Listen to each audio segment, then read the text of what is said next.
Okay, I'm back. So I took a little bit of a break because I lost my voice for a while, recovering from a cold, unfortunately. But yeah, I basically like hoarded a bunch of food, leveled up my characters. So I'm gonna try to take on that quest again. But I have to ask myself this one question: why is he standing in the fountain? He's just standing there. And he's talking to her. Like, what is he thinking? I have to ask him.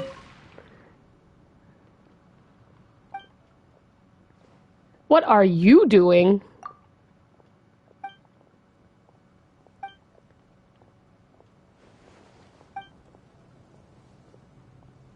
What?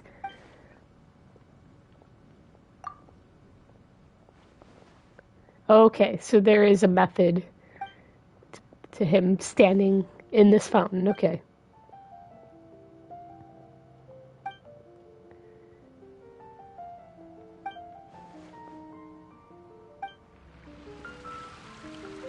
Okay, bro, go for it. Alright. So I'm probably not going to do too much commentary tonight. Just because, yeah, for obvious reasons. Alright, I'm going to head over to that location.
No, wait!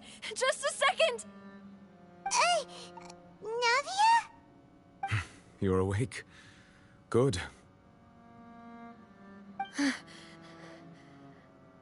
I must have been dreaming. Malus and Silver were still alive, and they were defending me at some insane trial. It looks like you're all right. Did all the sad feelings cause you to have a nightmare? Paimon could give you a hug. Aww. The ruins you were exploring suffered a cave-in. When I arrived, I found you falling toward the water. You were just about to be dissolved within, but I...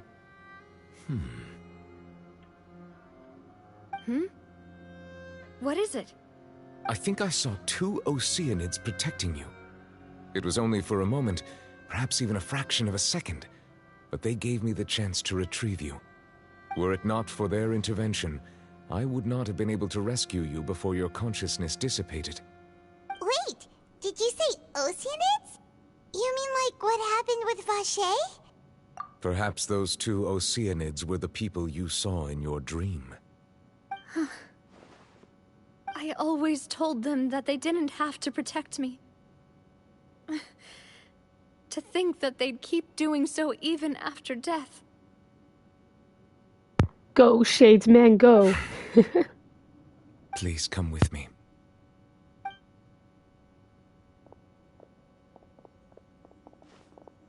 Neverlet, are you okay?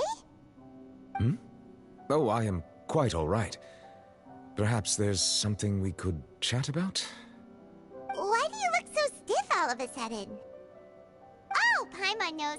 You're the type who feels awkward when there's nothing to talk about, right? I merely thought that we should give Navia some time to herself. Huh? Why didn't you just say so then? Don't you think it's even more awkward to call us over like this and then have nothing to talk about? I suppose so. Ah, Sigewinne. I hope all is well with her these days. Her work in the Fortress of Meropide has not been too much for her, has it? No way, don't worry. She's doing fine down there. She's an amazing head nurse. I see. Well, that is good. I have always worried that Sigewinne would need a lot of time to understand the world of humanity, just as I have. Oh, and the Duke also says hi. Even though Sigewinne made him do that. He hopes that you haven't been overwhelmed by all that's happened lately. Thank you. I have indeed been busy lately, and I also hope that everything is going well in the Fortress of Meropide. He still doesn't know what to talk about. Let's chat about something else then. So, Neverlet, you're probably quite the swimmer, huh? Yes, of course. This isn't going anywhere. Let's try something else. How did you find these ruins? Did the knave tell you? Yes, in fact. I had arranged to meet you in Poisson, but when I arrived, I discovered that the Fatui were helping the residents evacuate. They had even transported a large quantity of supplies to the area. Amid my astonishment, I ran into the knave, and we had a chat.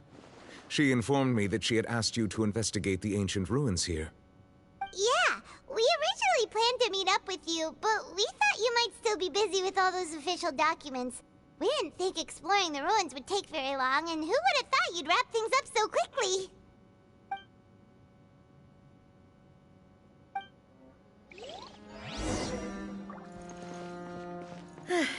I'm sorry to have kept you all waiting like that. I'm feeling much better now. I guess we should get going again. Will you come with us, Monsieur Neuvillette? Yes, if you wouldn't mind my company. All right! Another one goes to the party! Let's get going then!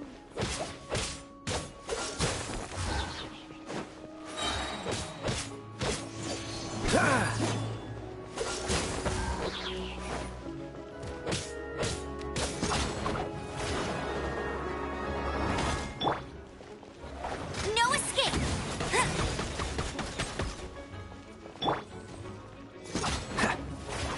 Dodge this!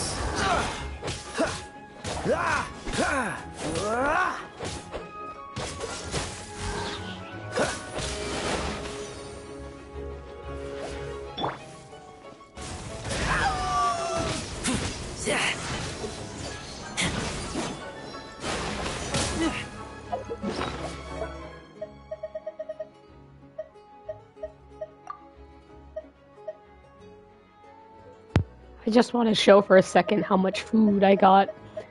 I've been hoarding like crazy. So these aren't too bad, but like I made a bunch of tuna sushi, some mint kebabs, and other stuff. Yeah, so that's what I've been busy doing. I just wanted to show that off.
how's it going?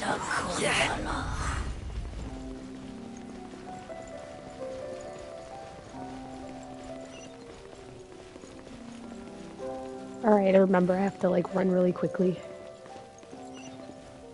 Build up my stamina first and then do that. Oh no, another unstable path.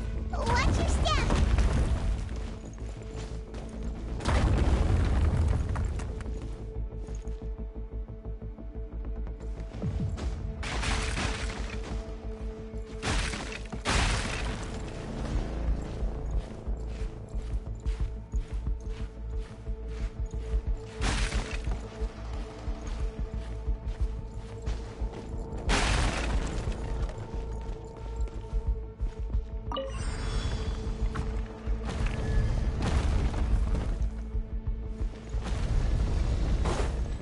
Watch out! There are rocks falling over here!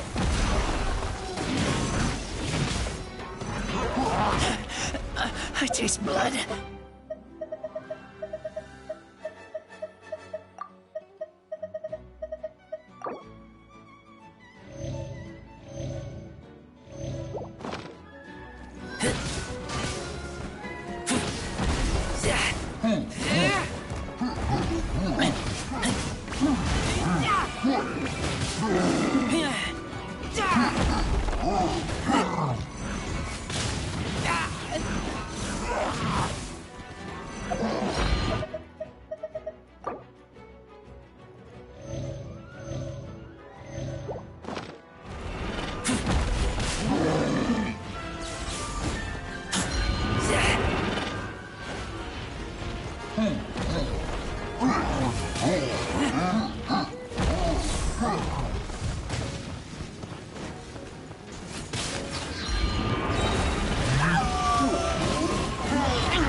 Don't get frostbite. Cool it.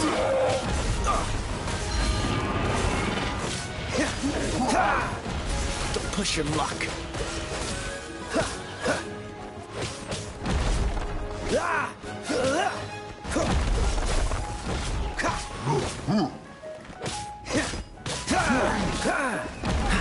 Freeze.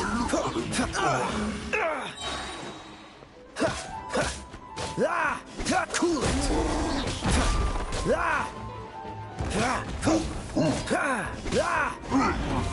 Dodge this. This moment will be frozen in time. Freeze.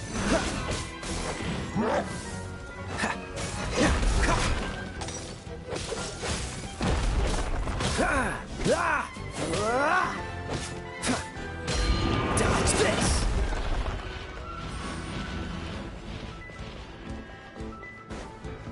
Cool it.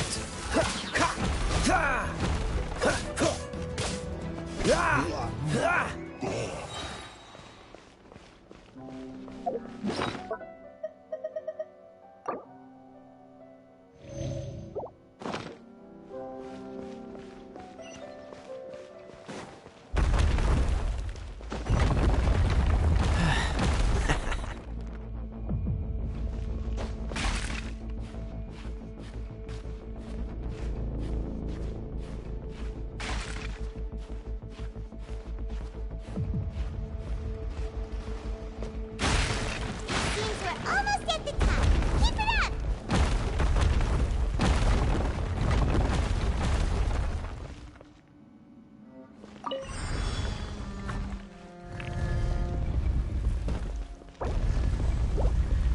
Yeah.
Oh, so sorry.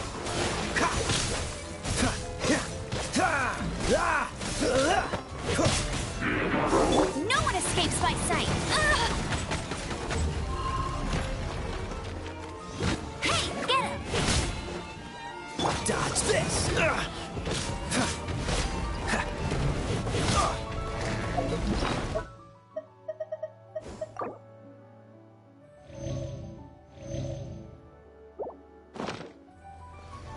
Prepare to be blown away!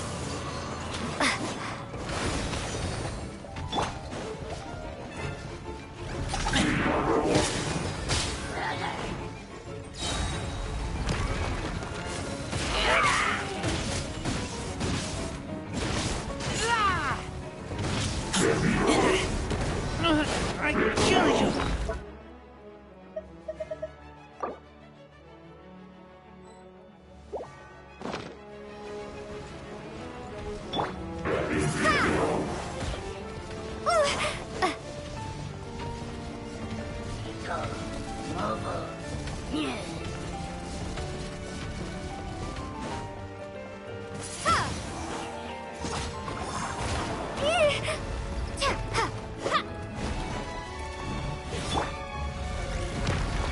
Freeze!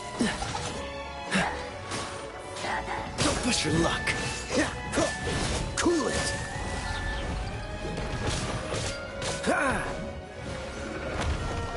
Freeze! This moment will be frozen in time.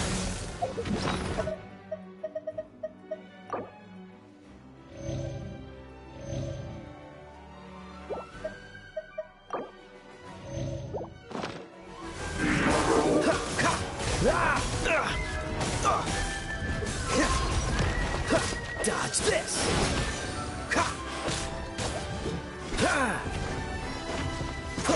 Cool it!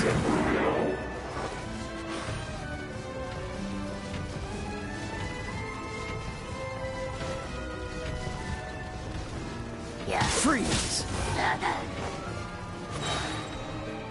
Don't get frostbite!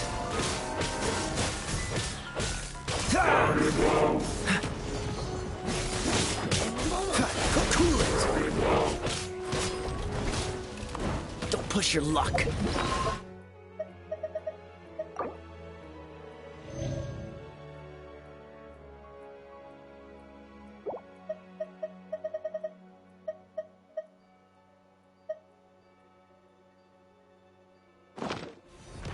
Freeze!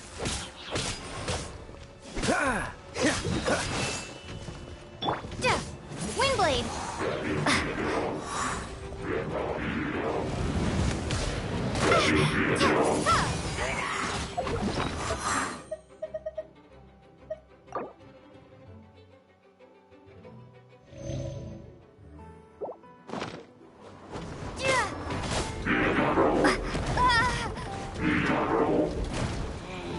No escape!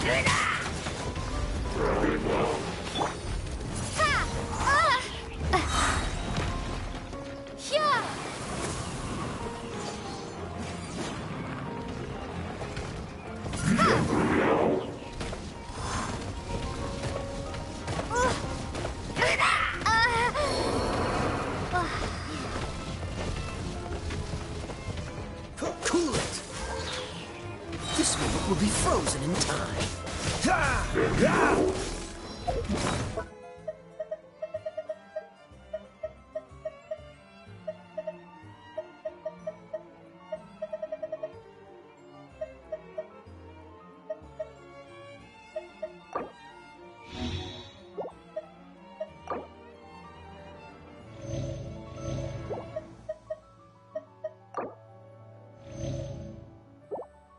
Freeze!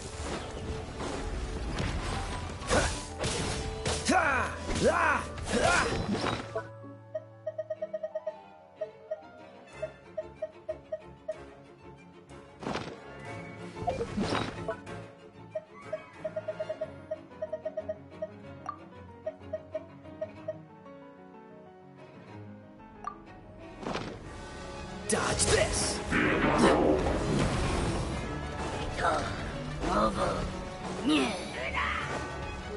Freeze!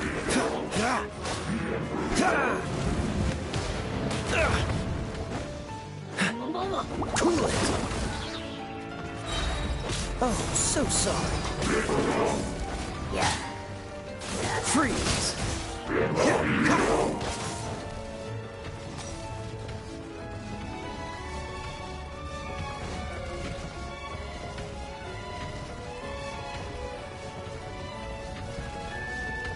Dodge this!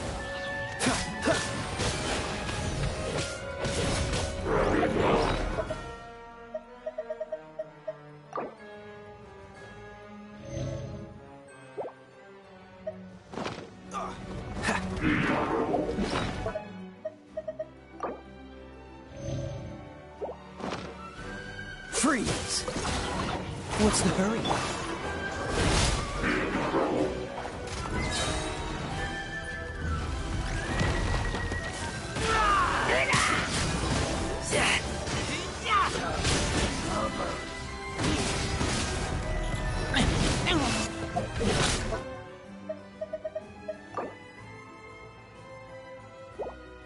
Take me back.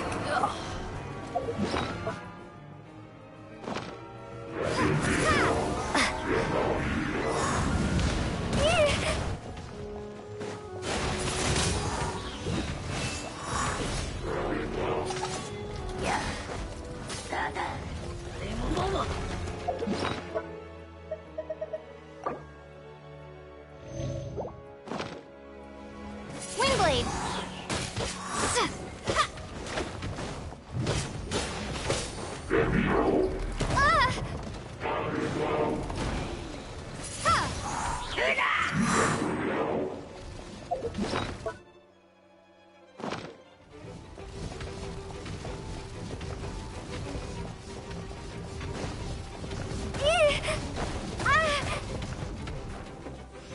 Windblade!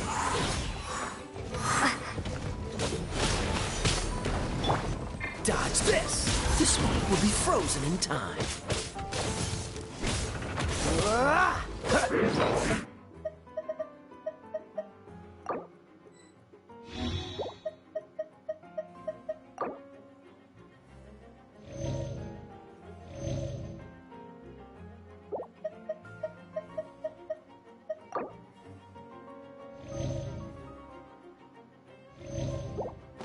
Freeze!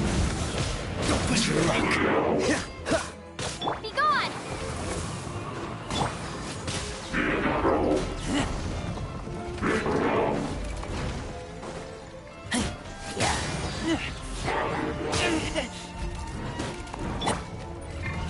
No one escapes my sights!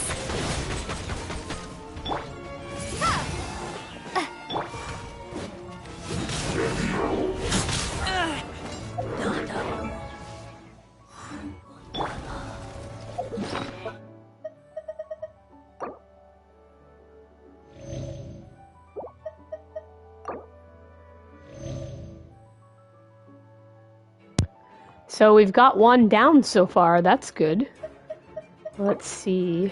Heal up my characters here. Alright, let's do this.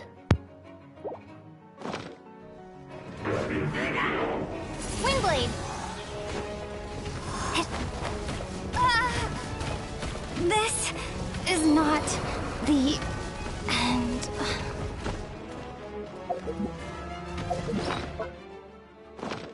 Cool it!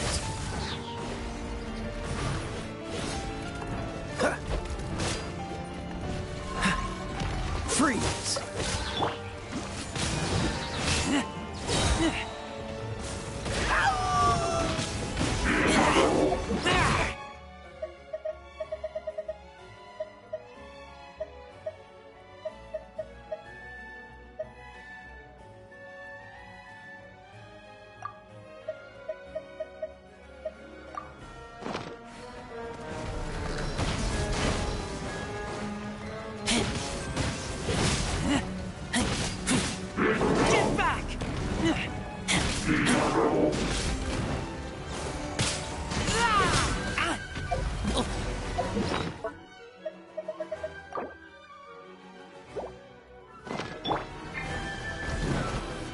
Oh, so sorry. Cool it. Ah! Freeze!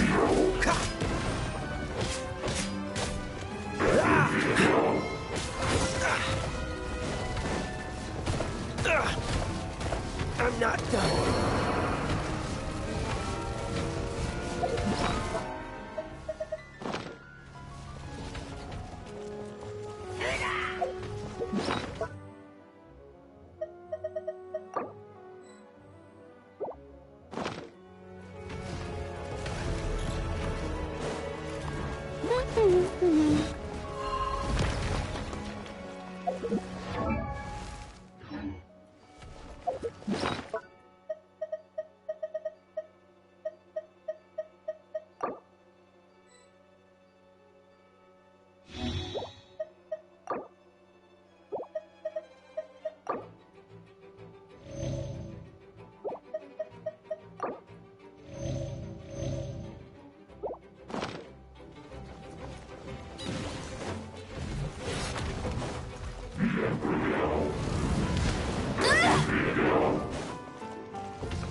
Yay, finally. Look at that.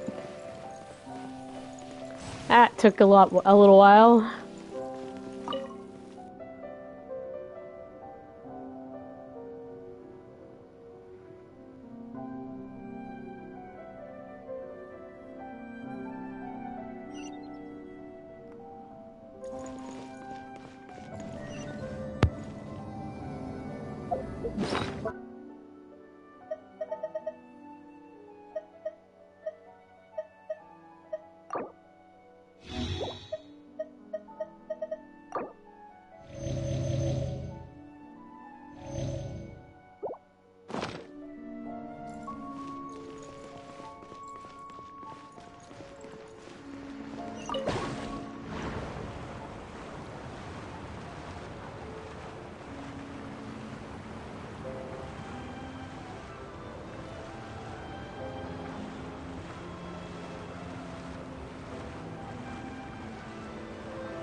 Looks like we've reached the end.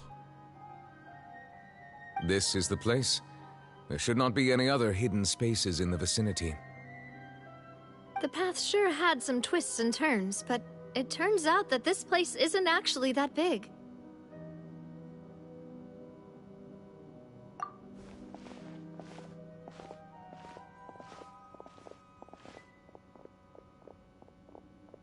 Stone slates. It seems like they were put here as an offering. Could we take them down and have a look? Perhaps we should just leave them be for now.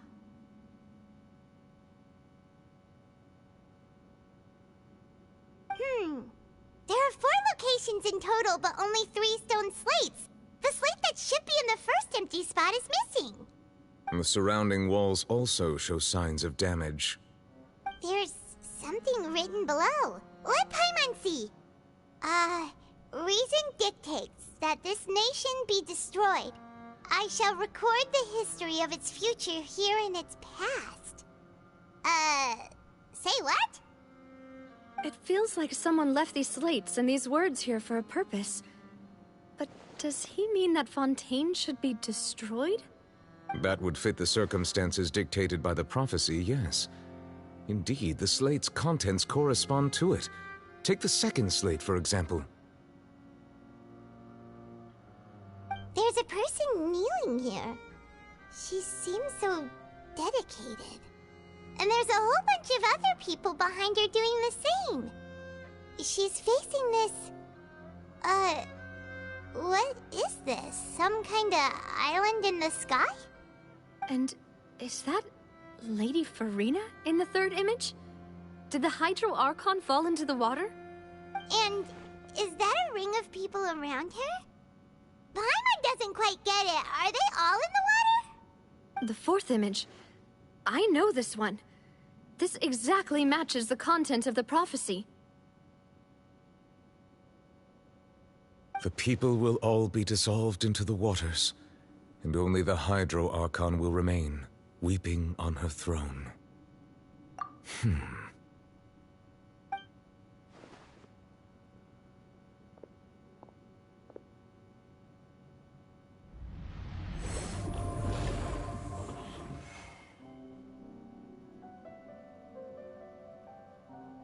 More information should be hidden in these slates, but I fear I cannot easily uncover it, most likely due to us missing the first slate. I am very sorry. Don't blame yourself, Monsieur Neuvillette. Deciphering ancient stone slates isn't one of your duties. Ooh, the Paimon's getting the chills just looking at these Hey there. slates. This says that it's the history of the future, right? That means the prophecy's sure to come true. I really hope it doesn't mean that. Still, I'm doing Paimon alright. feels like these How are you images doing? kind of weird when you look at them together.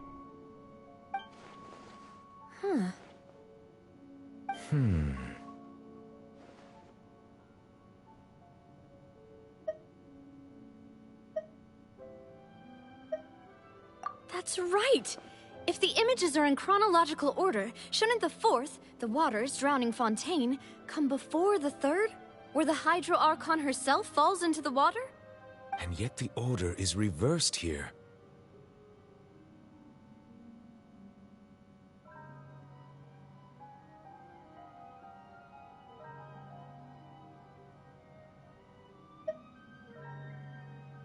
I started playing a while ago. I think, late 2021? Yeah, so it's been a couple years. If we go by timing, Lady Furina only emerges in the third image. That means that the person in the second image might be the previous Hydro Archon. It's been a while. Egeria, then. I had never met her, but her appearance here does match the records. The previous Archon kneeling before the floating island in the skies, as if confessing a sin. Did she herself commit that sin? I'm a casual player of If this not, game, and a why casual would streamer. she be in such a posture? Also, I'm still wondering why these ancient stone slates are here at all. Judging from their contents, could this place be the origin of the prophecy? Does that mean that someone, or some people, once saw these slates? But who would have created these slates and left these words No. here? It seems that any further clues will have to come from Furina. In that case, there's no time to lose. There's nothing else to be gained here, so let's head back first. Yeah, we better get somewhere safe for now. Nah, just not my thing.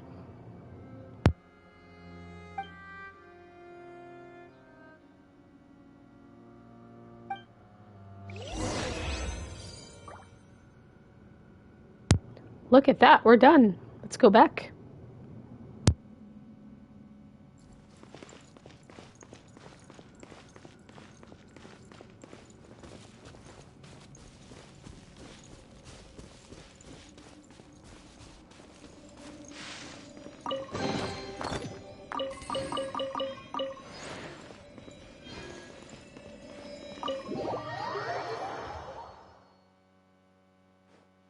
Let's split up here. I'm going to check on what's happening with the Spina. You know how it is. There's some things you just need to be there for yourself. You still have energy for that, Navia? Paimon's already beat. Just head back to the Fleuve Cendre and have a rest then. Thanks for keeping me company all this time. I'll depart as well. Thanks for your hard work today. Rest well, everyone. Traveler, I will go talk to Furina tomorrow morning to ask about the stone slates. I'm sure that you're concerned about this matter as well. If you have time, drop by my office. I will share the results of our discussion with you. Are you really gonna talk to her about this directly? Will that be a problem? Paimon's getting a little scared now that it's come to this. She has long been harboring secrets and will not give them up easily, which makes it all the more my duty to ensure that she understands the present situation. Alright, we'll leave it in your hands then. You're probably the best person to talk to her anyway.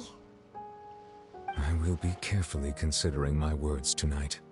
Traveler, Paimon, our safe house at the Fleuve Cendre is always open to you, as ever.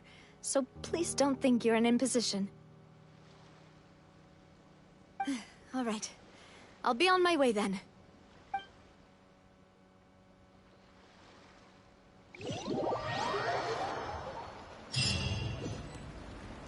Whoa, they just teleported me over there. We're finally back! Welcome back. We've got a special menu prepared for you two tonight. Yay! And there's good food too! Navi, no, the boss is the best. It's always food with Paimon. Ooh, desserts! Nice, these are all Paimon's! I only see one dessert. What happened today? Oh, that voice. Is that who I think it is? Huh? It...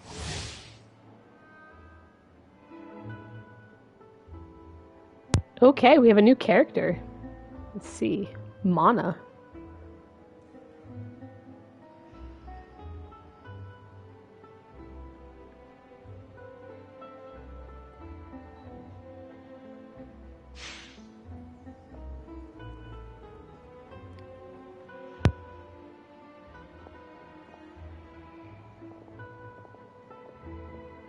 Mona?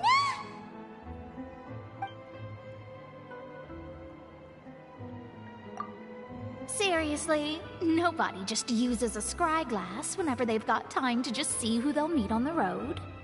Still, we didn't expect to see you here. Wait, you're not a Fontanian, are you, Mona? Well, I have some business to attend to here, so I booked a hotel in the city. I was just out for a stroll when I bumped into you. Quite unexpectedly, if I might add. Why did you think I was from Fontaine, though? Is that because Why is she down Magistus here? doesn't sound much like a mom's She rented a hotel. Yeah, let's go with that. Well, Doesn't I make used any to have my sense. own surname, which was, well, some other thing. Either way, the old hag told me when she took me as her disciple that the first step to being a great astrologist's pupil was to change that name. There was nothing for it, really. She really is amazing at astrology, so I changed my name to what it is now according to her wishes. To my surprise, however, Magistus is not the name of some ancient house or clan. It isn't? Nope. Although it is used by us in place of surnames, it generally just means great. Wow! Imagine including a boast in your name. Wait, are you gonna have to put that into your genealogy as well? I reckon so. In any case, I'd give my disciple a name like this as well, if I were to take one. Astromancer Barbeloth Trismegistus. Say that fast. That's a long one. Does it also That's quite the name. great or something? My name means Mona the Great Astrologist.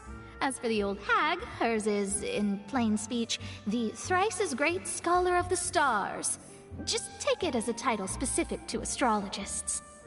Thrice as great? That's so petty. I know, right? That's just how she is. She used to call herself Magistus, actually, but when she took me in, she changed her name to Trismegistus. Talk about excessive. Magistus is thus the calling card of our school, so to speak, which makes it about the same as a surname. It's all right if you don't get it. You can look into it further should you need to study astrology more deeply. I think this one's more appropriate. Triple appetite Paimon. Terrible! But anyway, you're not Fontanian, are you, Mona? You're from Mondstadt, right? Well, I was born in Mondstadt, yes. My parents migrated to Dornman Port, and I traveled with the old hag for a while, after which I settled down in Mondstadt City. Oh, that's a good thing then. At least we know you won't be dissolved by Fontaine's waters. Speaking of that, I'm sure you're aware that a bunch of things have happened here in Fontaine, right? I know you're not a local, but I'd avoid getting too close to any water that looks strange all the same. There's something ominous about it. Well, the water, I mean.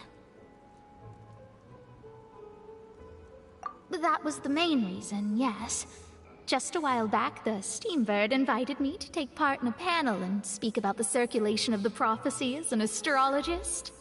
The invitation was sent quite early on. I don't think anyone expected Fontaine to be in this much trouble.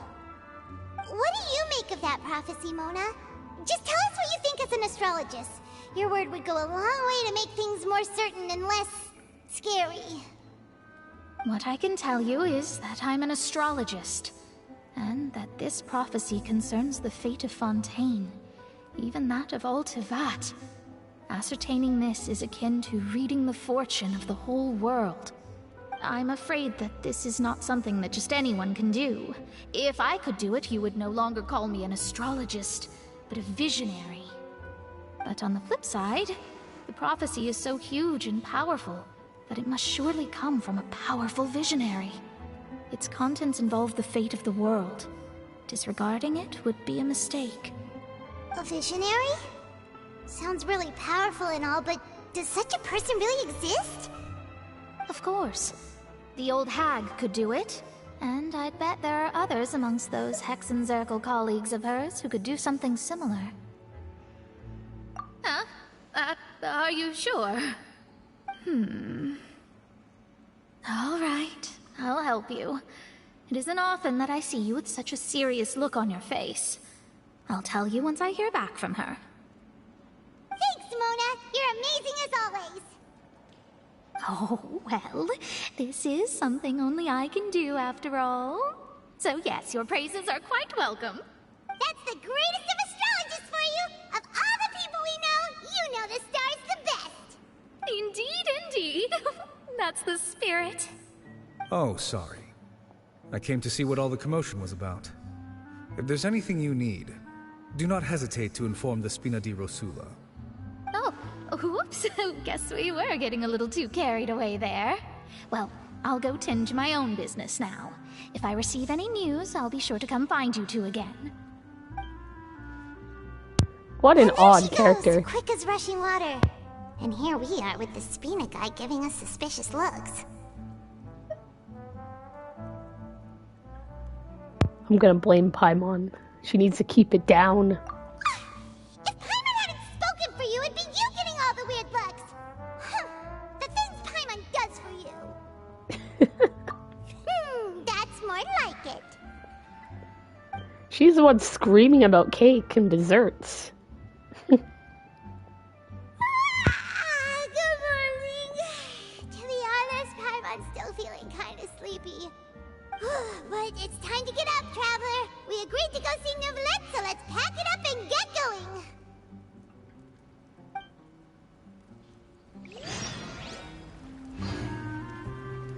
Alright, let's go see Neuvillette.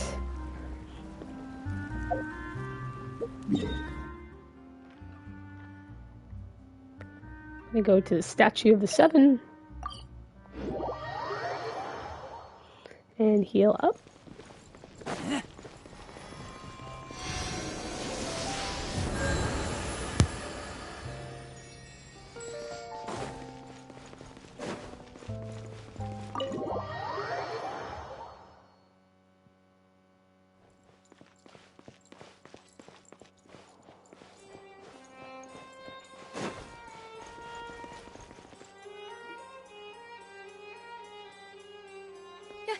You're here! Finally! Is something wrong? Monsieur Neurvalette and Lady Furina, they seem to have gotten into a dispute. Uh-oh, Please they go got see in a for fight? yourself.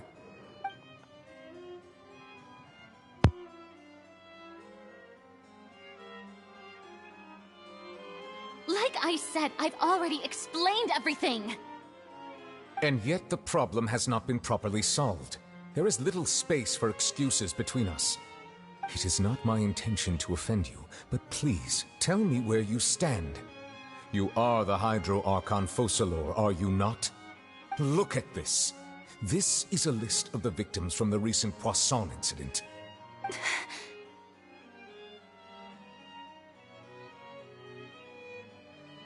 You mean...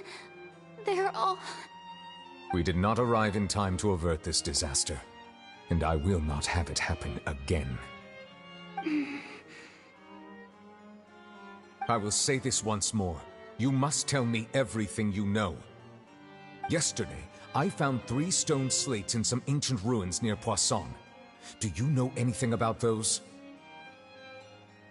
Seriously?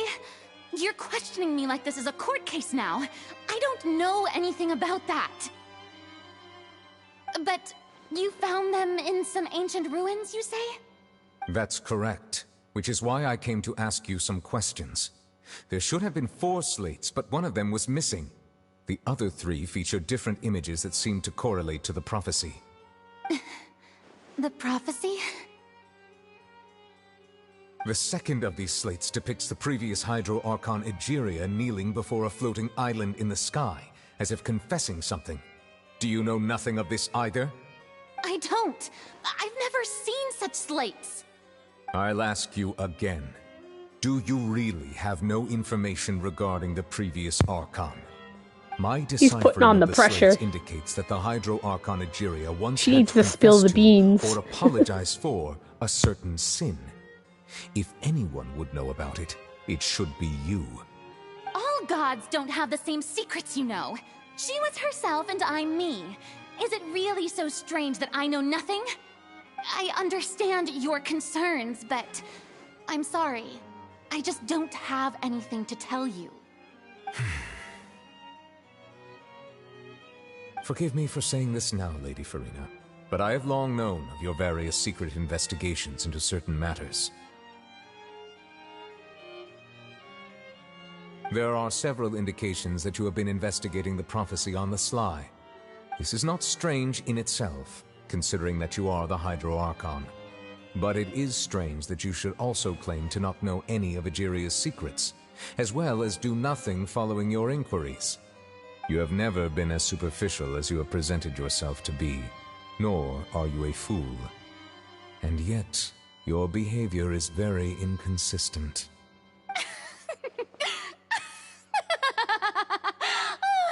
So you've been watching me all this time, have you? I didn't think you were that type.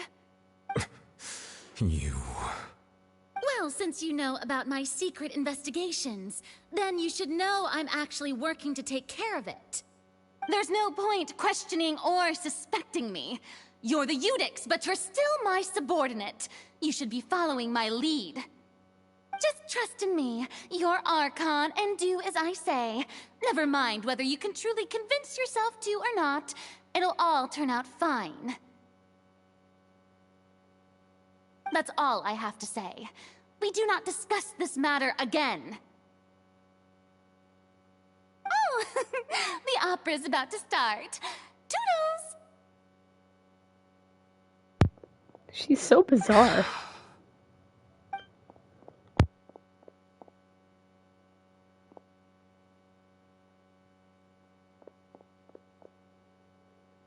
Did Furina not notice us standing by the door? Wonder what's up with her. She was smiling. Huh. She didn't seem in the mood to care if we were listening in or not. I assume you've been outside for a while now? Oh, you noticed. Seems Furina didn't even realize we were here. She was in a great panic, though I cannot discern the reason. Our discussion reached impasses time and again, a state of affairs that we cannot allow to continue. Still, I do not understand. Dialogue is the basis for understanding, so why did she keep refusing to engage? Everyone in her inner circle has noticed that she is hiding some secret. The issue is her attitude. I fear that she will not reveal anything unless absolutely forced to. We may have to create a situation in which she will have no choice but to speak. Putting the pressure on. Like what? Normally, people will only reveal the truth when standing trial. Perhaps we must have the Hydro Archon experience just such a scenario. But Furina's seen so many trials, and she's really good at dodging questions. How do we make sure that she won't just slip away at the first chance she gets? We will need to consider this thoroughly, join forces with various parties, and then do what we can.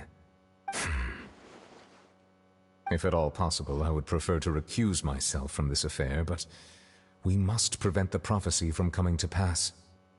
This may be cruel to her, but all Fontaine is in crisis.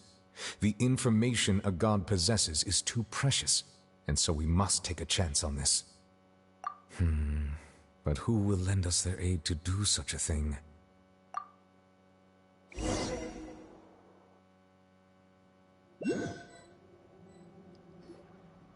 Well, that's everyone, huh? Speaking of which, it was pretty smart of you to think of hiding here. Poisson was just involved in a disaster, so it's presently devoid of people. That naturally makes it the best choice. And here you are drinking tea like it's the most natural thing in the world, huh? That's what family should do. Sit and enjoy a leisurely time together. It's nice to enjoy tea here, you know? Care for a cup? Lend me your ears, everyone. Or perhaps one of you might like to start us off. How about you, friend? Me? No, I don't think I can. Then, how about you, good sir? I fear that I will cause the mood on this boat to become as somber as it is in court. What a downer. I guess we're lucky we've got a local like me to organize things. Wonderful, the spotlight at last. I guess I'll be facilitating things from here. That was a little long-winded, don't you think? Oh, you might be right. Anyway, to cut to the chase, our friend here, the Traveler, has brought us together to discuss something. As for what that is, well, let's start by saying that we'll be pooling our efforts together to create a series of traps. Oh, how intriguing. Well, it's just an expression, really. One that I just learned from Chlorand, and used on the spot. So, let's invite her to explain in detail. A round of applause, please.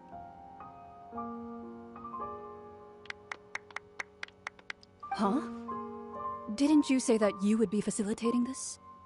Oh, come now. Your work doesn't involve much public speaking, right? This is a good chance to practice. You might even pick up some fancy oratory tricks to impress your boss with in the future. I see.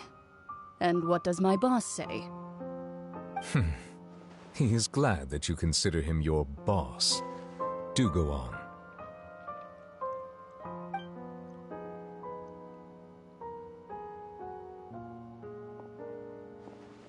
In that case, do any of you have experience hunting?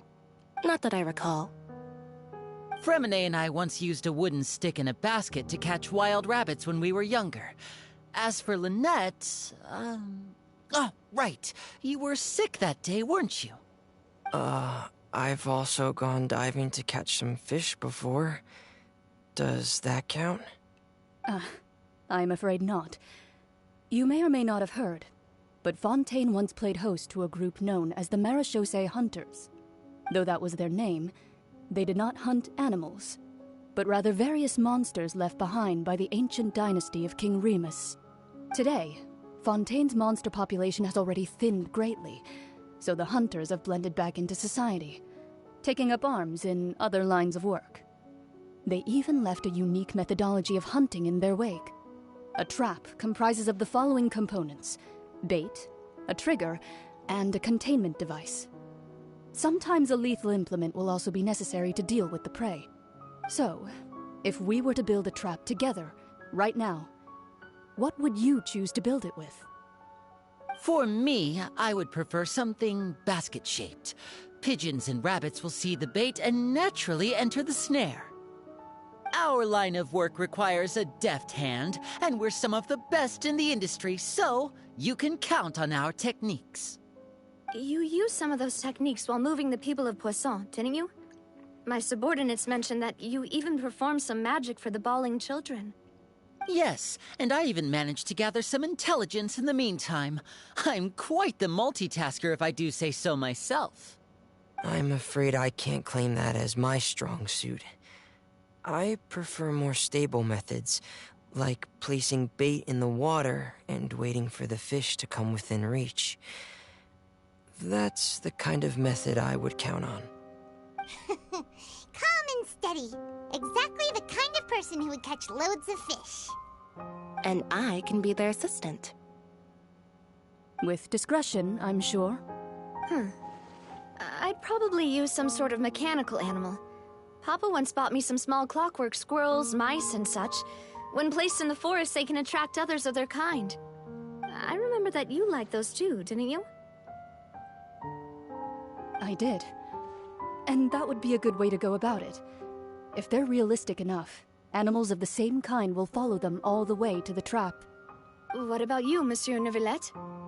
I fear I do not have any related experience. That makes sense.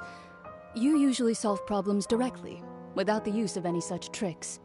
But I do have one more question for you, Monsieur. If we were to create a trap now, how would you design it? I would like for it to be effective, but bring no harm to the prey. A more gentle trap would be ideal. Kind, as always. However, our intention doesn't necessarily change the containment device and the type of implement we need. If we wanted to kill the prey in one strike, we would need a powerful implement. However, that also goes for prey that must be captured and safely contained. Wait, why's that? Only a hunter who's a true expert at subduing their prey can snare it without harming it. The line that divides life and death is often exceedingly thin. So are we going hunting together? We hadn't thought of seeing ourselves as hunters. It kinda works, but maybe it's still not the best metaphor. If our means of capturing and dealing with our prey is to put them on trial, then the hunting metaphor is actually quite accurate. But we shall require much more courage than any hunter to judge a god, a being whose seat is an exalted throne. Oh, so that's what's going on. Sounds very interesting.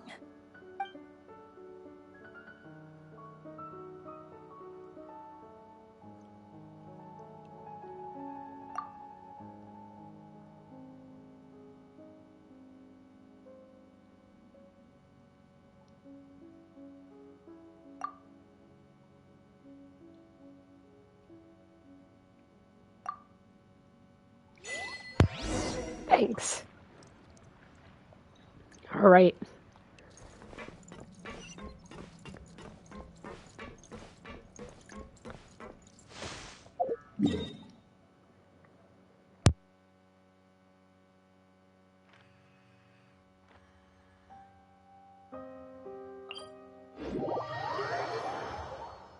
I don't even know where I was. It's like some random area. Oh, snacks.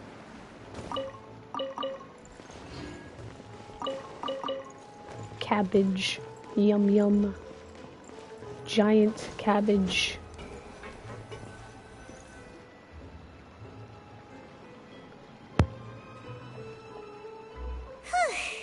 It's been a tough few days, hasn't it?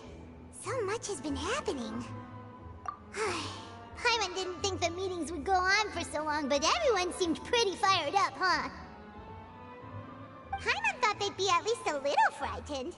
Well, Fremine was, now that Paimon thinks about it, but everyone else just looked a little surprised. Well, it's hard to say. Paimon doesn't have any experience with this sort of thing. But with you around, Paimon sure will do great. After all, you're the most reliable person in the world, aren't you? Did you just pour some tea? Paimon didn't notice you doing that at all. Yeah, I've been trying not to make too much commentary because of that. I'm kind of keeping it quiet a bit. What's that? Paimon's never seen that cup before. Don't be The tea frightened. poured itself. I'm just joining you two for tea. I merely refrained from saying anything till now. Who's that voice? But there's no one here. Thanks. Aw, Yeah, hopefully I'll get have better. you forgotten me already? Lots of coughing. You are familiar. You're the voice we heard from the sky in Sumeru. The voice from the sky, I fear that description is wrong. Though, not completely wrong. You're feeling lost now, just as you were feeling previously. I sensed that confusion and thus came to you. Guiding people is an irresistible hobby of mine, after all. Consider me a passerby, just accepting a commission from my friend's disciple on a whim. The prophecy. Yes, what has been prophesied will be fulfilled. You may view such things as the history of the future. What? Then is there any way we can stop it? I believe you have witnessed a failed attempt with your own eyes. Can everything in Tevat so easily be changed?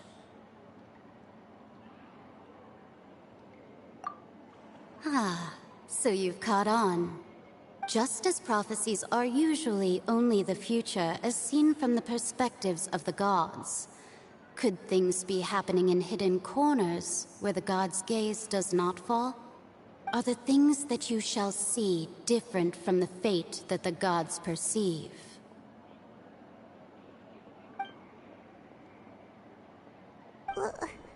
What is she talking about?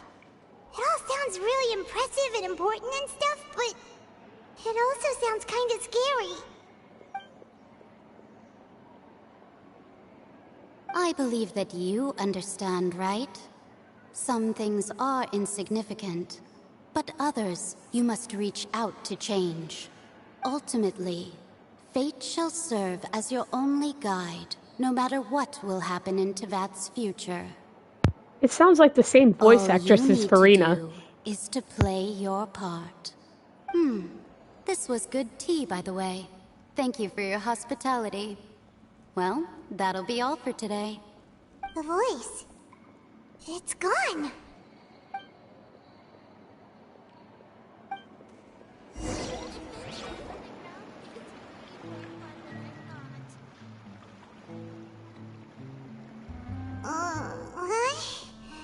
I want to hear someone talking. All right, coming. Hey, it's you who's getting lazy, okay? Well, I see I've walked in on some lively banter. Luna! Fine, just fine. I went to take part in that Steambird panel. It turned out to be more interesting than I expected. Not all Fontainians are pessimistic about this. One journalist mentioned that sitting around and waiting for the end to come would be wrong, and that they should make their own rescue preparations. I agreed, so we had a brief chat with her. Did she have pink hair by any chance? Why, yes, it was Charlotte. I assume you've heard of her, no? That daredevil journalist? I'm in full support of her view. Prophecies are very important, but how can people allow their lives to be commandeered by just a few words? That's right! Paimon's glad to hear something sensible for once. Ah, yes. About what we had discussed before. I did try, but I'm afraid I couldn't reach the old hag. I'll try again tonight, but I wouldn't get your hopes up. Huh?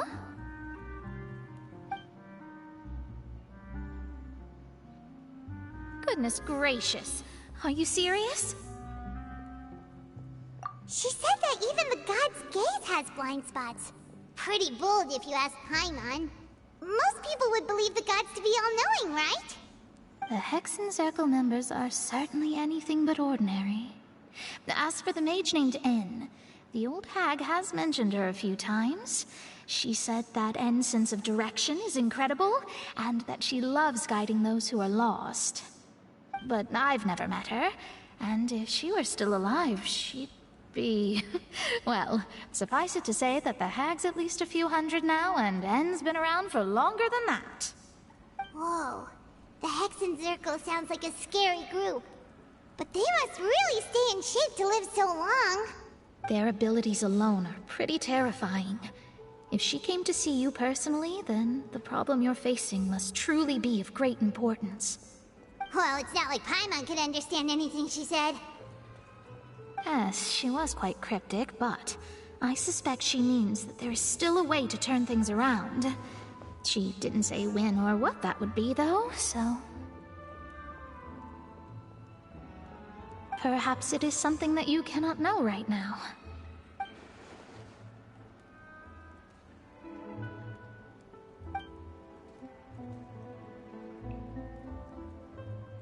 Traveler, Paimon, are you two all right? Oh, we're fine. We're just a little down right now. It kind of feels like the end is coming, you know? I see. I feel that same sense of desperation, too. I guess you could consider me someone who has often witnessed fate. So far as I have seen, it cannot be swayed. But even so, I still hope for, and believe in, miracles. Astrology is eternal and rational, but fate may not be. It is cruel, but it can also be beautiful. Perhaps that's what En was trying to tell you. Not to lose heart, and to believe that what you are seeing playing out before you is not yet set in stone.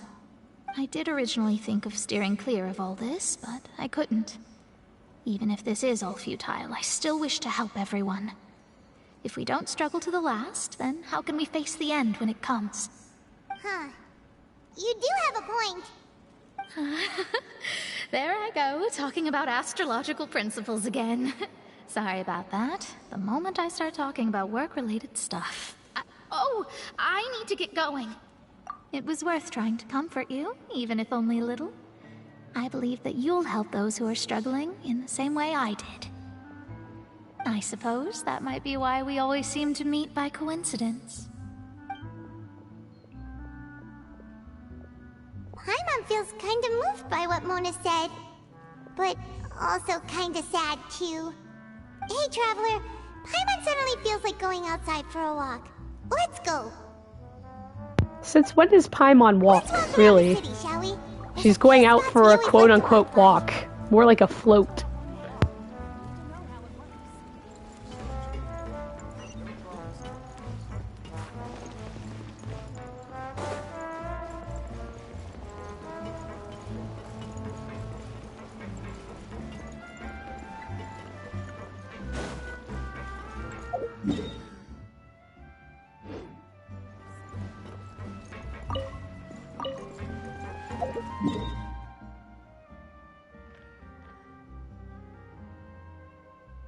I know, right? Wait, that was the wrong waypoint. Let's try this one.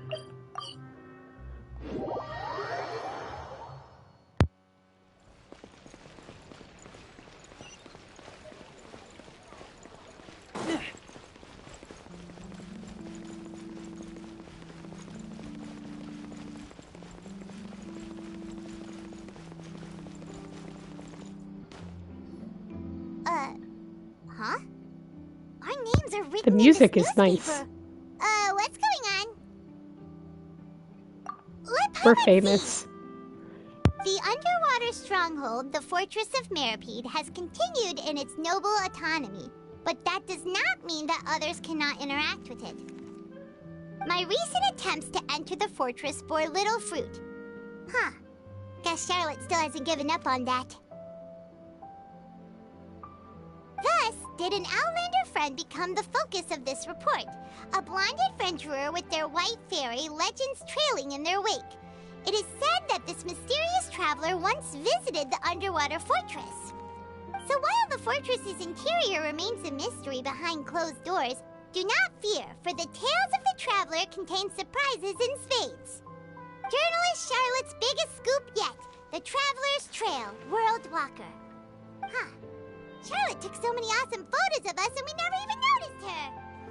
She hasn't been able to get a hold of anything at the fortress, so since we're easier to find, she's using us as the subject matter instead?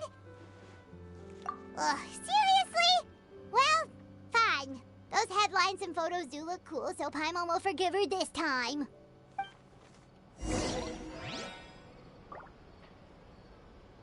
Let's get some snacks. This is totally the place to do it. Snacks. I think I came here before and bought some snacks when I was doing stuff off the clock. So let's see. Let's look at the map.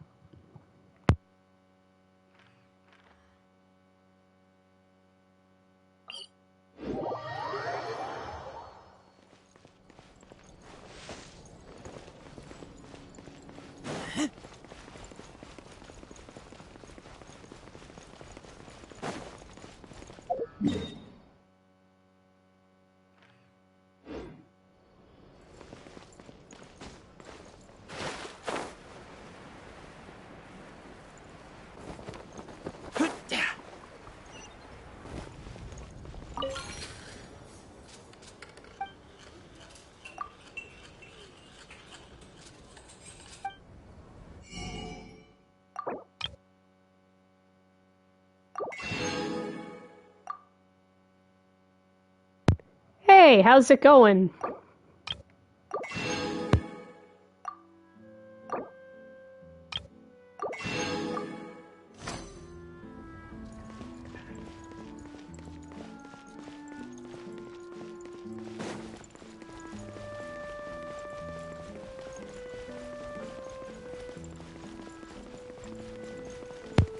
Doing good, doing good.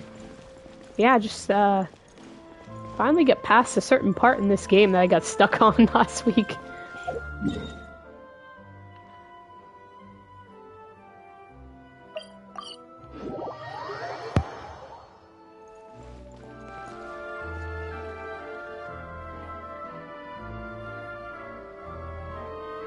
We're here! Paimon's hungry. Should we go in and get something to eat?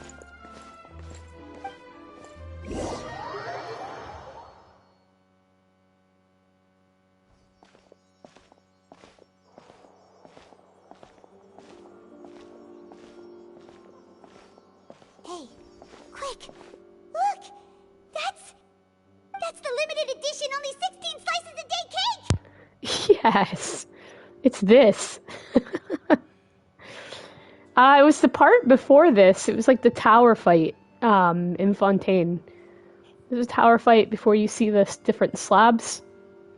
I got stuck on like the last part because two of my characters were underleveled and I didn't level up my weapons, so I had to go and do that and then hoard food. Oh, did they already sell out of the cake? It was so delicious the last time we tried it.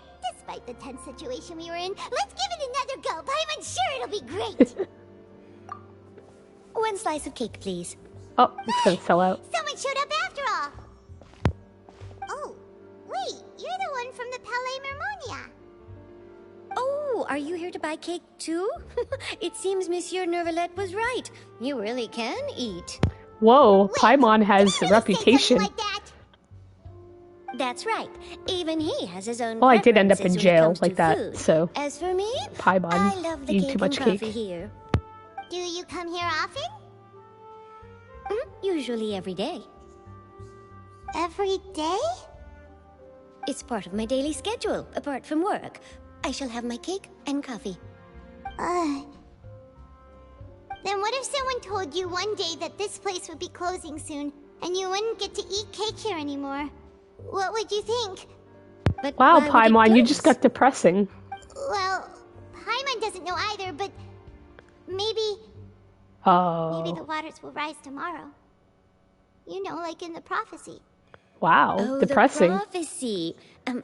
To be honest, I haven't paid much attention to that. No. Still, even if there'd be no more cake tomorrow, that wouldn't keep me from having some today.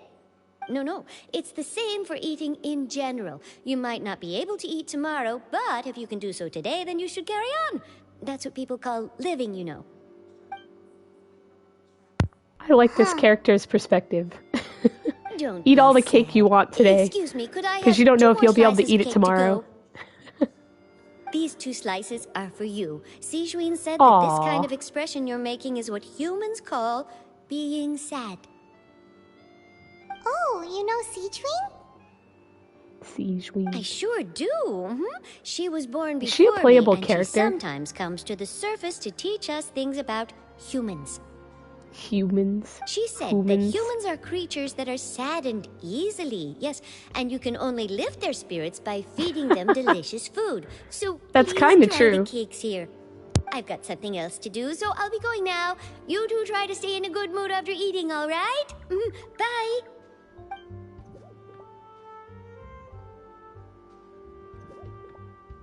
And there she goes. All right, let's dig in. I'm unsure this cake will be delicious.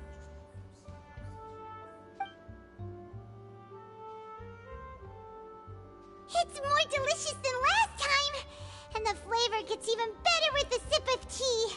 It sure would be nice if we could come again tomorrow. Sure would be nice if we could always eat delicious food here.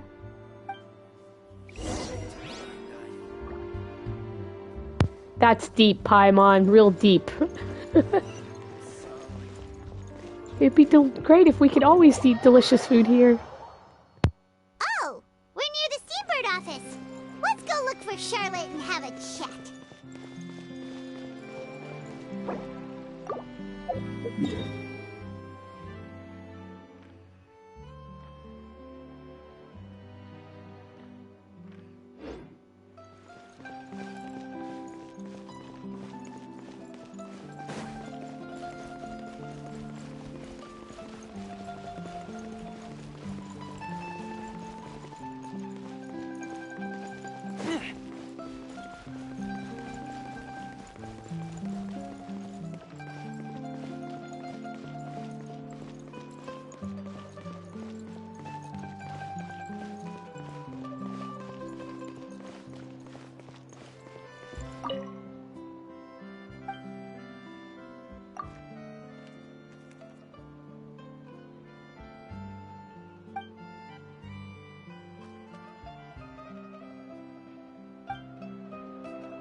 Looks like we need to complete another quest before we can proceed. So I'm gonna do that. See if I can teleport up there.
A good newspaper should be a lighthouse of truth.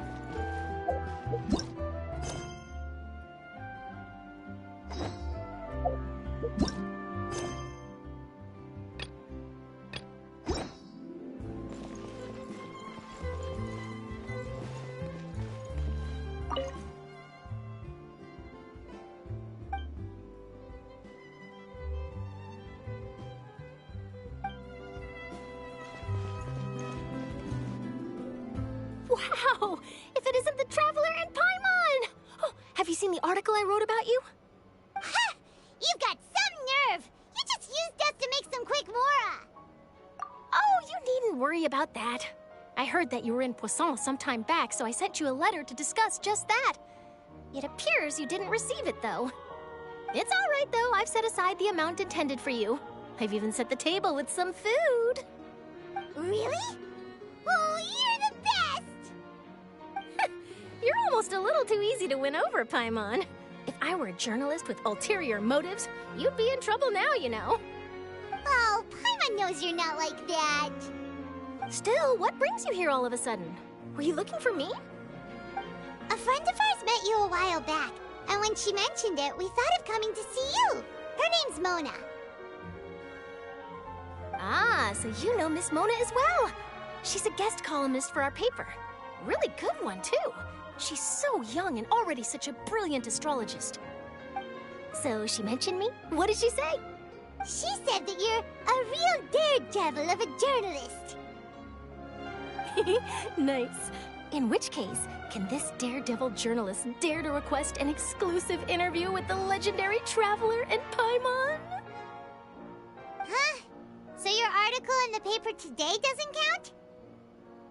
Oh, of course it doesn't. That was more like live photography. What I'd like to do is dive deeper and ask you to talk about the things you've seen and experienced. Yeah, are we even qualified enough? Why not? If I say you're worth an interview, then you're worth it. But not right now, of course. I'll need a few days to prepare. Oh, in that case, we'll just chat when you have the time then? Oh, so that's a yes? Ooh, splendid! I'll tell the editor-in-chief immediately. I'll have to apply for lighting, a venue, some props, and... Whew, so much to get done now. Talk to you later. Wait, Charlotte, Paimon's still got a question for you. And what's that? If, just for example, Fontaine were to be flooded tomorrow, what would Paimon's you do so today? dark. Huh. That's the prophecy you're talking about, isn't it? I mean, I do hear about it often, but I've never once thought that the day could be tomorrow.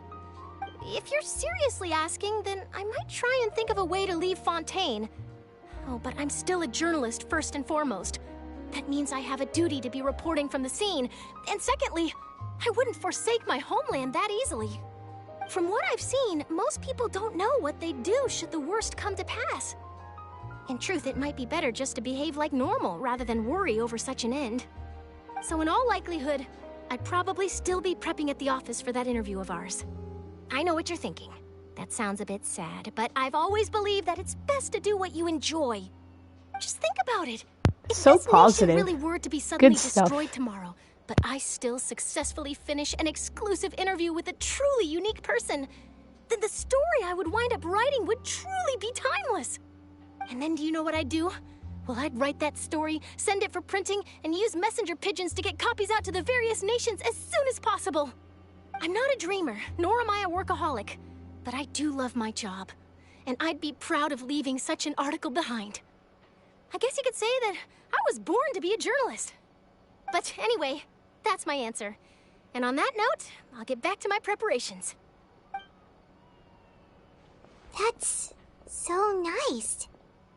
All of a sudden, Paimon actually kinda envies her. Anyway, let's go and take a look at the sea, shall we?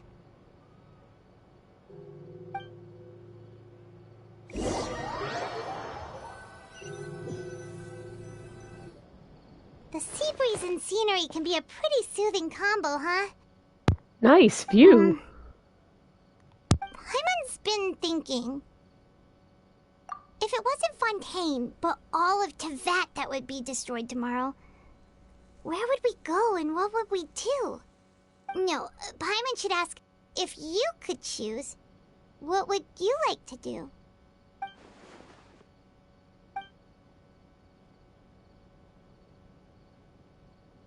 We've always been moving to the next destination, so we haven't spent much time thinking about these kinds of things. We didn't have to either, with us always being on the road and whatnot.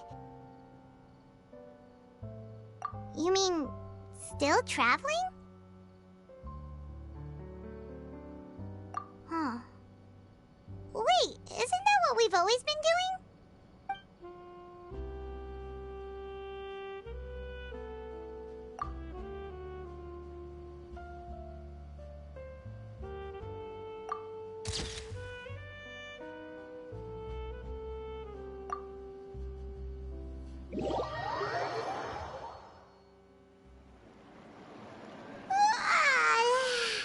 Feels like you'll grow mold if you stay here long enough. But it's still better than the Fortress of Mirapede, that's for sure. It's not only damp there, but salty too. And very leaky. That was ridiculous. Ah, so the two of you are still here. Wonderful. Oh, you're from the Palais Mermonia, aren't you? Yes, I'm Isadora. Monsieur Nervillet sent me to look for you two before. I heard that afterward you went to the Fortress of Meropide. Not at all. I'm well aware that you're friends of his. Actually, I'm here to pass along a message from him. Yes, inside the Opera House. The Maréchaussée Phantom has declared the incident a small-scale riot. A riot? Well, that said, I don't personally think it was that serious. Lady Furina was watching a performance at the Opera House, and while she was resting during an intermission, some other audience members suddenly started harassing her, loudly accusing her of doing nothing about the prophecy crisis. And before she could respond, others started to join in. The crowd continued to grow, and protests against the Hydro Archon started to break out. So people have started to put the blame on Furina. Guess they finally found an outlet for the pressure they've been under due to the prophecy. I agree. People will naturally rely on gods, as is customary. But the moment people feel threatened, gods are also the first to be blamed. So what happened after that? Is Furina okay? Seeing that the situation was spiraling out of control and that further argument was pointless, she claimed that she'd gotten tired of this and left in a hurry. The Maréchaussée Phantom had their hands full maintaining order and did not catch where Lady Furina had gone. Only when things had stabilized did we realize that she had gone missing. So, you mean she's still missing? She's missing? That's right. She went to get cake. Has That's what it dispatched was. many people to search for her, but we don't have any leads yet. That said, I don't think there's much to worry about. She is a god after all.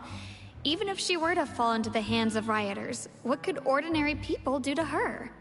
Good. Monsieur Nervillet sent me to tell you about the situation, but he didn't say anything else. Don't worry, this is more than enough to go on. Thanks for keeping us informed.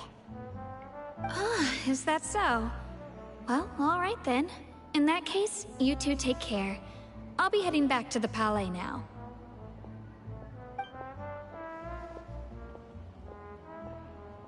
Well, sounds like we should hurry over to Poisson then. If we know Furina, she won't try to fix things in this situation. Instead, she'll look for a place to wait out the heat. And, as we also know, she may be loud and dramatic, but she doesn't have a heart of stone. When Nervillet was talking to her in the Palais Mermonia, and she heard about Poisson, she couldn't hide her sadness and remorse. It would be hard for her to ignore being accused by the public today. Paimon thinks Furina's probably taken the opportunity to slip away to Poisson and try to relieve the sense of guilt that she's feeling. Huh. Well, what do you think? Paimon knows the answer, of course, but Paimon can do the analysis to back it up, too. Cool, huh? These options. The detective novels. In that case, there's not a moment to lose. Postal, here we come!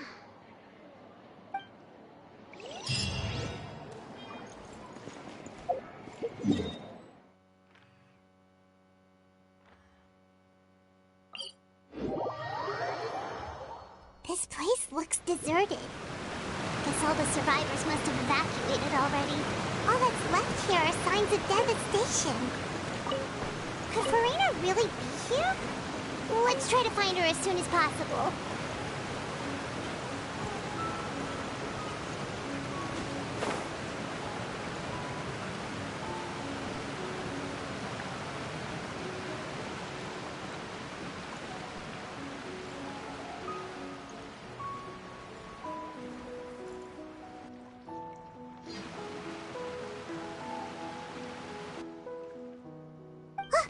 That's Furina, right over there.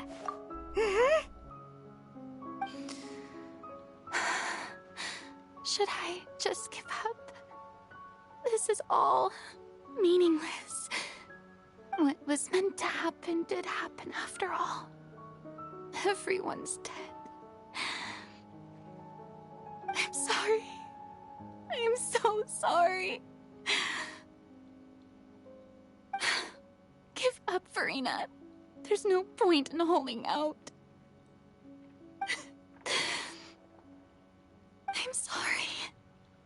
But what can I even do other than to repeat meaningless apologies over and over? Who's that? Don't worry, Furina. It's just us.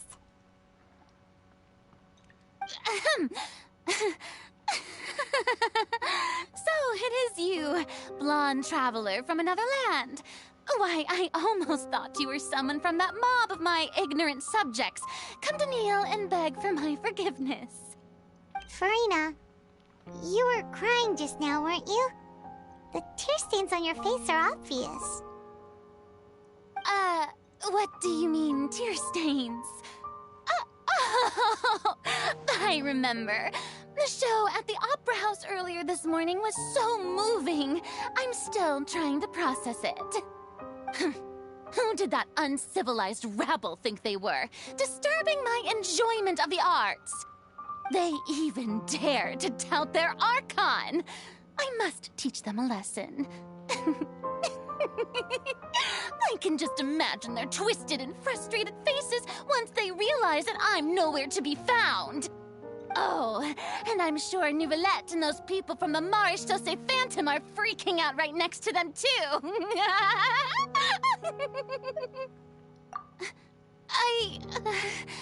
Of course not.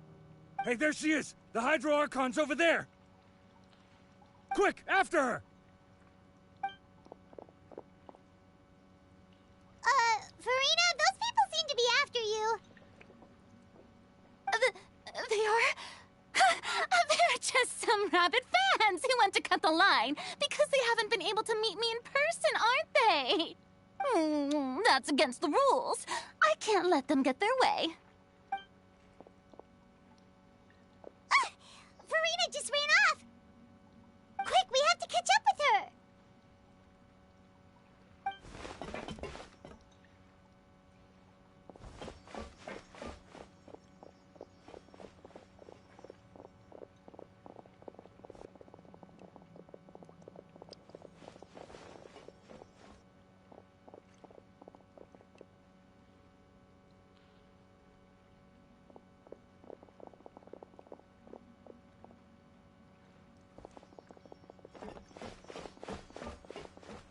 This should be the place, right? Hey, Furina! There's a good hiding spot over here. Quick, come to Paimon before the rest of them catch up to you. What is this place? Hurry, they're almost here. Fine, fine. I suppose haste is warranted. Lead the way.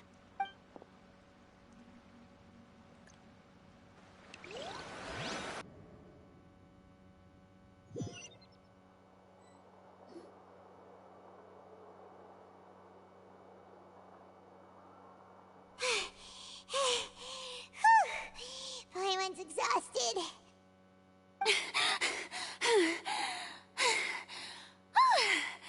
I'm so tired. tired. I totally thought they had caught me. No, I mean, I merely gave in to the sheer enthusiasm they displayed. You're right.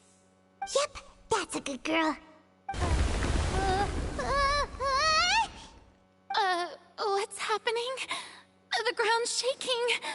Yeah, a quake of this kind preceded the flooding in Poisson, didn't it? It can't be. It's happening again. Well, there's no need to worry too much about that. Neverlette's made some emergency plans, so the evacuation should go a lot smoother this time. Yeah, I hope you're right. But the people of Poisson, they've already...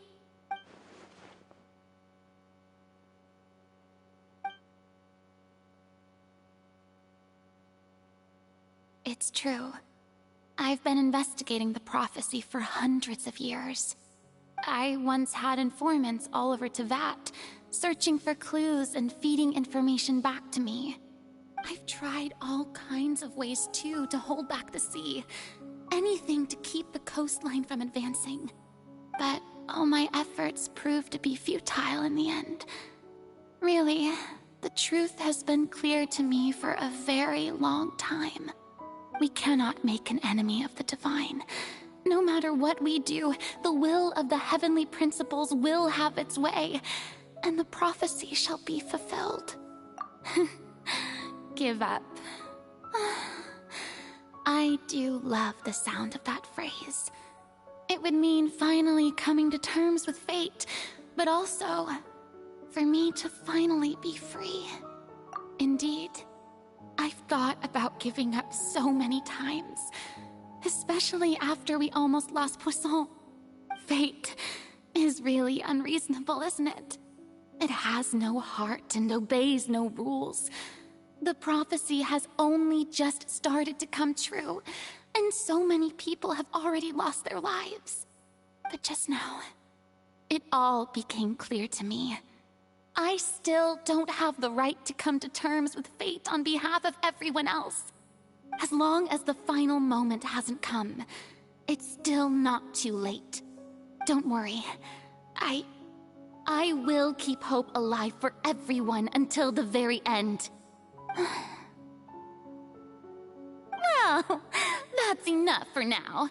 I got the impulse to play the stricken maiden, but honestly, considering my rank and station, that wasn't a good fit at all. Don't take any of what I just said seriously. How could I possibly let Fontaine fall to the whims of trivial prophecy? Come on! Paimon could have sworn you were actually being honest just now.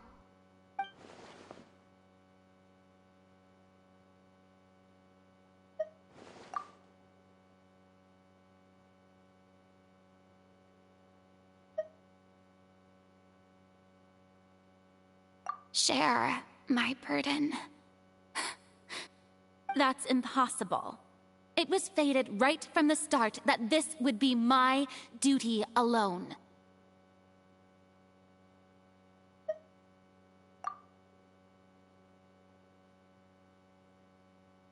A witness. Yes, I've heard that you came to Tevat from beyond the stars, yes. In other words, you never belonged here. And if Tevat is, in its entirety, a show on a stage, then you're just a spectator, aren't you? If that's the case...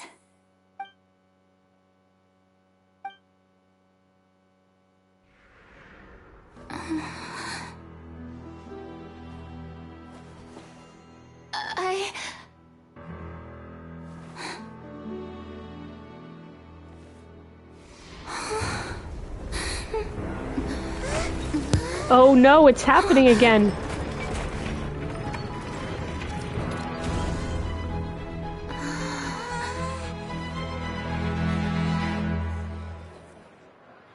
Oh, she's in court.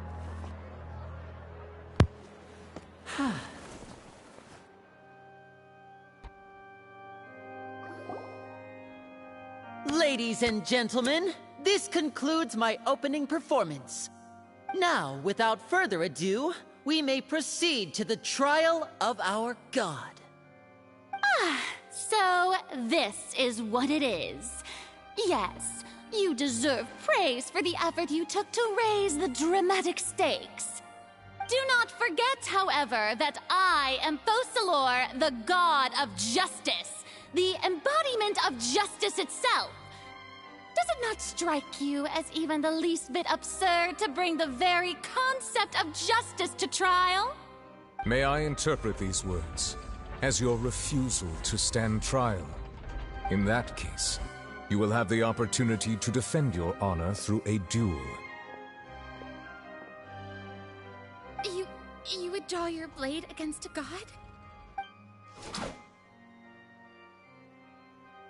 I see. It seems like you have made up your mind.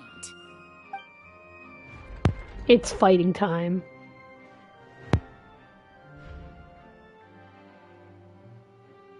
Paimon can't believe it. She just surrendered. Wow. What the heck is going on? Did I just see an Archon surrender to a human? Yeah, it's really weird. How utterly humiliating. Lady Furina, what is the meaning of this? It would seem that there has been a misunderstanding. To be clear, the raising of both hands is not always an indication of surrender. Looking for excuses again, huh? I raised my hands just now to indicate my acceptance of the trial. No duel shall be necessary. I will admit that I've been running away for a long time. I'm sorry, everyone. I was unable to protect the people of Poisson. It is my duty to stand trial for my crimes. You are not the only ones to be disappointed in me. I, too, am exceedingly disappointed in myself. But now, it is time for the Hydro Archon to show you her courage and resolve. I, Furina, will use this trial to show the world the true meaning of justice! This time, I will protect you. This is intense. Applaud and rejoice! One of the most outrageous and fantastical arcs known to the opera epiclese is now unfolding before your eyes. Mark my words, this shall be one of the most exhilarating and brilliant shows ever to grace the stage of Fontaine! The trial of the Hydro Archon, Focalor, will now begin! Woohoo! Oh, now we're making history! Why does it feel like Furina just took over the whole thing? Like, come on! Didn't she just get forced to stand trial for her crimes?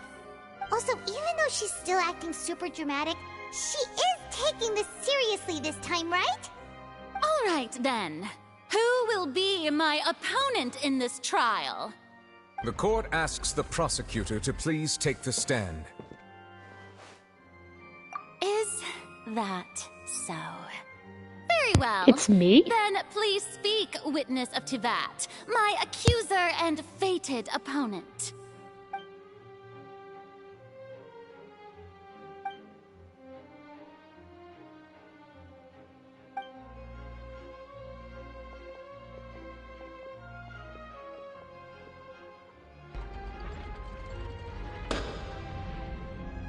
Also, please allow me to ask, as a final question before the trial begins. Just how much work did you do to force me onto this stage? Well, we did do a lot of prep after the meeting that day. I can go over the tasks assigned to the Spina di Rosula, since they were rather straightforward and easy. Navia, the president of the Spina di Rosula. Most of the people who participated in the disturbance this morning were my subordinates. They changed into plain clothes and came to the Opera House as regular audience members, waiting for the perfect opportunity to incite insurrection against you. The people's resentment against their Archon has been building as more and more of the prophecy is fulfilled. A spark was all we needed to turn smoldering anger into a flame. Moreover, according to our understanding and analysis of you, when something like that occurred, you would likely flee the scene and head to Poisson by yourself. So, we arranged for a second group to lie in wait there. So, you mean... the ones who scoured the settlement for me were also from the Spina? And their goal was to force you to step into the giant magic box so you may personally participate in the greatest magic performance in all of Fontanian history. That's right. That house was a magic box, rather than someone's residence. As the super ultimate version of the setup that I used when I first performed at the Opera Epiclese, the volume of the box was increased by a whole order of magnitude, and the distance it traversed was the entire gap between Poisson and Aranias. Its cargo, of course, was an Archon instead of a human. My thanks, Furina. Without your help, we could never have pulled off such an extraordinary performance. You're welcome? Of course, this performance was only made possible with Father's support. The House of the Hearth spent a massive amount of labor in Mora to pull this off. We had to select a location, construct the giant magic box, dig a tunnel, and open up a path through the water. It was a lot of work for all of us. So, in other words, the earthquake that we felt within the giant magic box was just a normal tremor from the transportation of the whole house? That's right. It wasn't a sign of another disaster to come. Then, I can guess Nervillette and Cloran's parts. You gathered a crowd, prepared a stage, and made sure that the champion duelist would be immediately ready for a fight. Also that as soon as I appeared on the stage, the trial may commence without a hitch. Am I right? Yes, that is correct. Well, Clorand, I must commend you for your courage. Only the most outstanding champion duelist in all of Fontaine would accept a duel with an Archon without flinching. Thank you. As for you, Traveler, I suppose your role was to keep me distracted with conversation once you found me in Poisson. You'd make sure that I didn't notice anything amiss before revealing yourself as my prosecutor once we'd arrived onto the stage. Oh?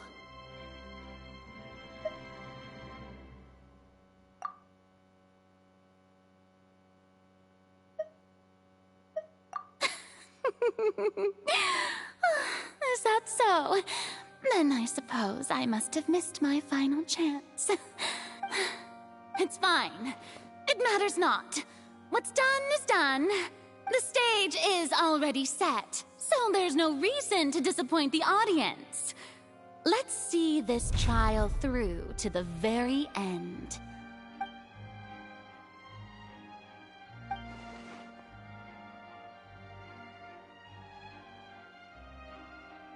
Madam Prosecutor, please allow me to pass this along. This is a document that Miss Charlotte applied for and received permission to share with you during the trial.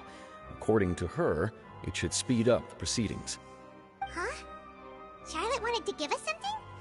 Oh, so she's here too! Hey, Charlotte! Oh, let Paimon see.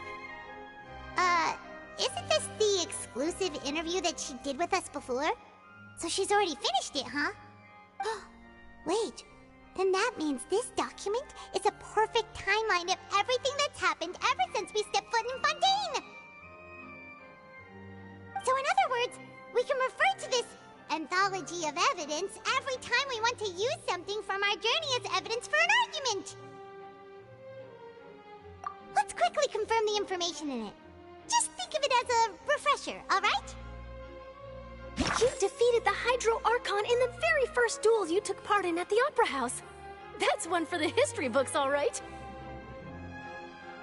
I didn't think that you'd wind up getting to the bottom of the case I'd been following all this time. I guess you could also see this as a happy coincidence. This is the first time Monsieur Neuvillette had a difference of opinion with the Oratrice. Even the Hydro Archon can't figure it out. A Fatui Harbinger. She's an extraordinary person. Her instinct must mean something. The fortress of Meripede was almost destroyed in a single day. That I didn't witness that scene personally will always be a source of professional regret, I think. According to Monsieur Neuvillette, both Child and that whale should have been in the Primordial Sea at that time. I nearly lost my awesome friend Navia. To be honest, that still gives me shivers. The words of someone as extraordinary as a witch can probably only be truly understood when something surreal happens to you.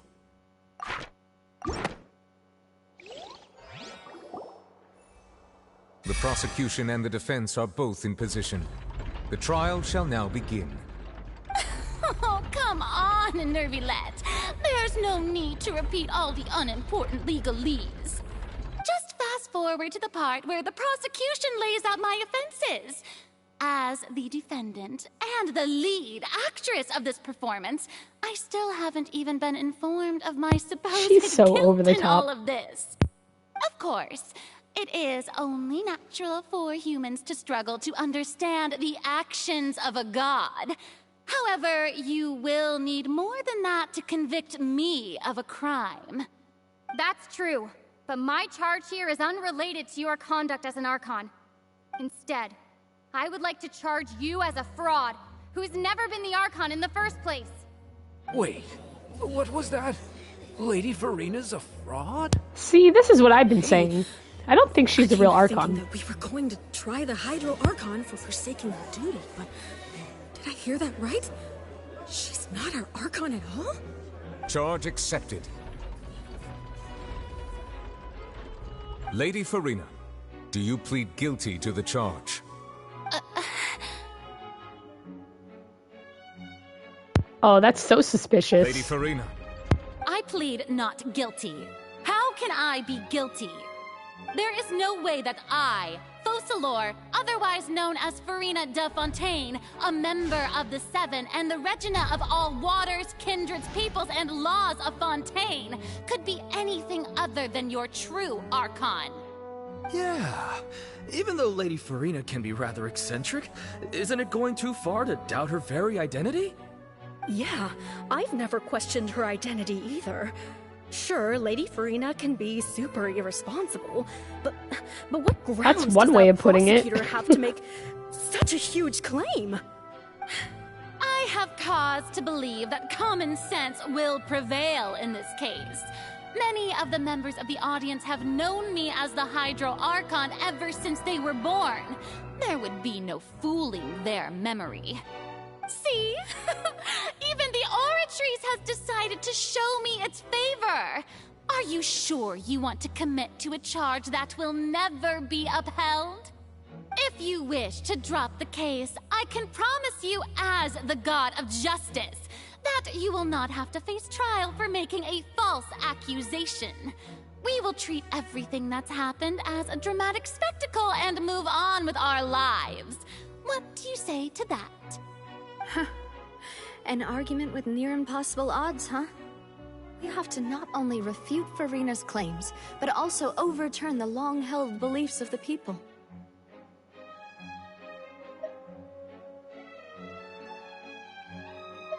Well, I tried to give you the chance to surrender. If you must persist, then let me ask. If you believe I'm not the Archon, then what manner of being do you think I am?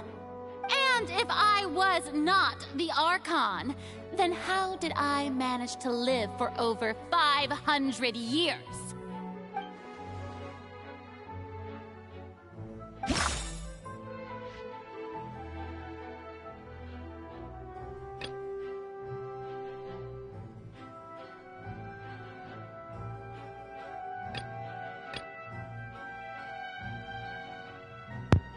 This is pretty suspicious. Let's select this one.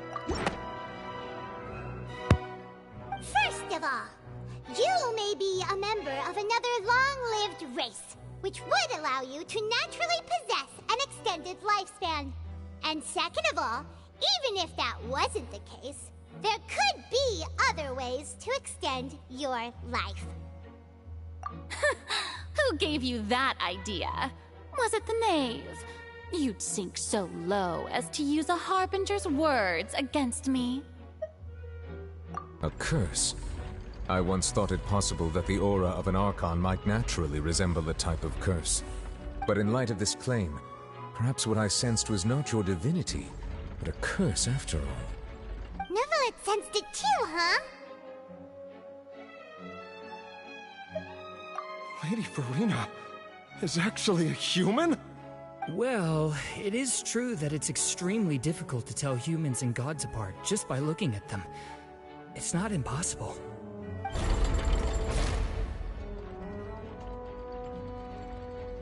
Well, don't start celebrating too early now. Even if I have been carrying a curse like you said, how does that prove that I am merely a human being? Besides, everyone knows that the main difference between a human and a god is the possession of authority. Gods can do what humans cannot. That's why they're worshipped as gods. For centuries, manifestations of my authority have served the nation of Fontaine. One need only to turn their eyes towards the Oratrice Mécanique d'Analyse Cardinal in this very opera house, or consider the endemnitium that is used in every aspect of life.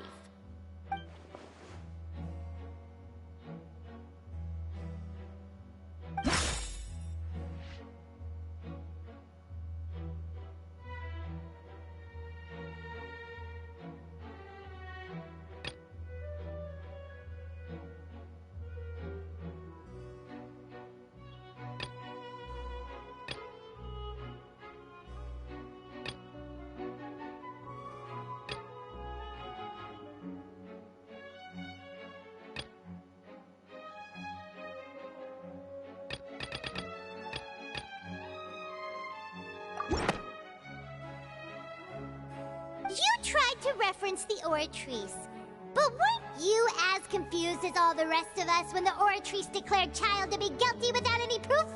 Otherwise, you should have come up with a good explanation for that by now. Didn't I make myself clear at the time? The decisions of the gods are naturally difficult for humans to comprehend. There is no need to provide an explanation.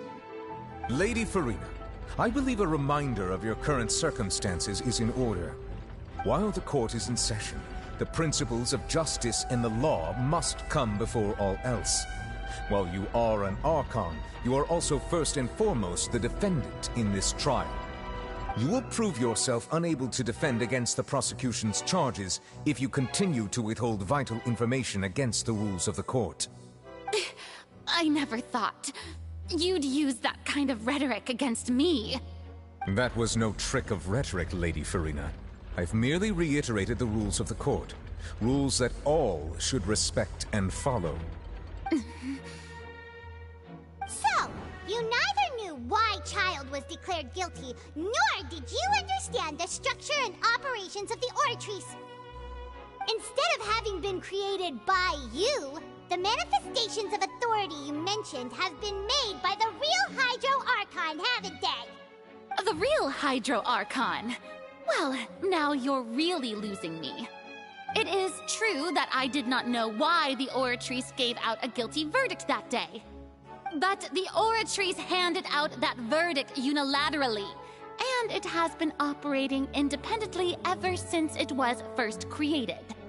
You can't argue that just because a divine creation is flawed, that the god behind it must also be no god at all.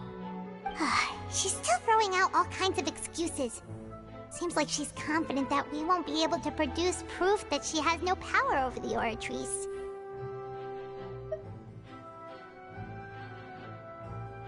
My power as an Archon.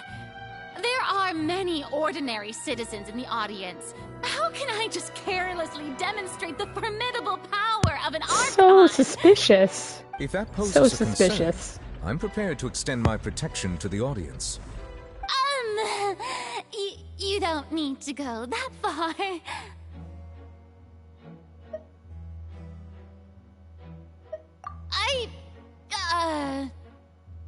Aren't you the Hydro Archon?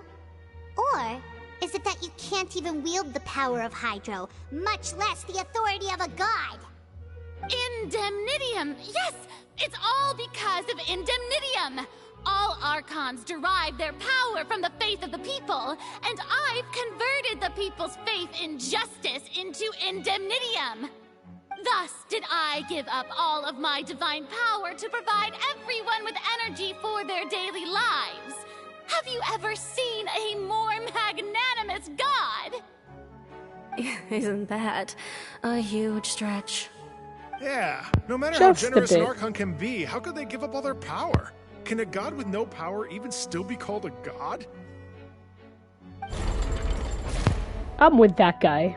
It seems like nobody's Makes sense buying to me. Furina's excuse. Hey, come now, everyone! Please don't stare at me as if I was a liar! I'm still the same Furina you knew, right? The one that you loved! Shouldn't you want to believe in me? Please? You've got to believe me! If what the prosecutor said is true, she really has committed a grave offense. Did she deceive all of us? And all of our parents and grandparents too? And all of our ancestors? Ever since they were born? Enough! That's enough! Tell me then, if I'm not the real Hydro Archon, then who is?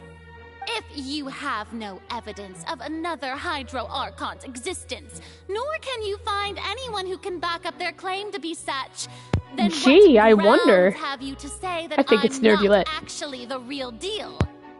Wow, she came up with yet another argument. How can we refute her now? Seems like she really doesn't want to give up.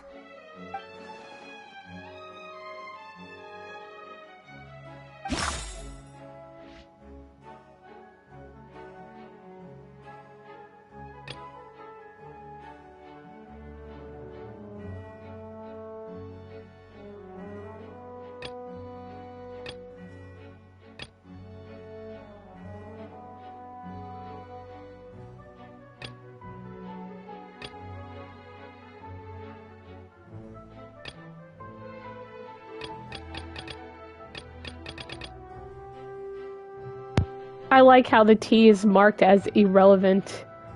It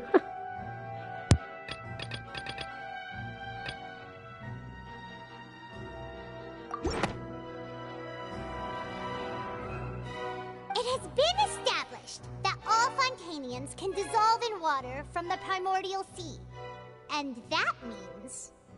Since you insist on claiming to be a god and not a human, then there's a method that you can use right here and now to eliminate all suspicions of you being the latter. Miss Navia, please apply to serve as a temporary attorney for the prosecution before addressing the court. Though you act in partnership with the prosecutor, you must still adhere to proper procedure. Super sorry, Monsieur Chief Justice. I swear this really will be the last time that I'll speak out of turn. Now, I've brought some seawater from Poisson. As everyone knows, a massive flood struck the area not long ago, taking many lives, including those of some of my closest friends. So, Miss Furina, would you dare to R.I.P. touch some of this seawater? Shadesman. If we are to believe that you are indeed the real Hydro Archon, touching this seawater would have no effect on you. All it should do is strengthen your case.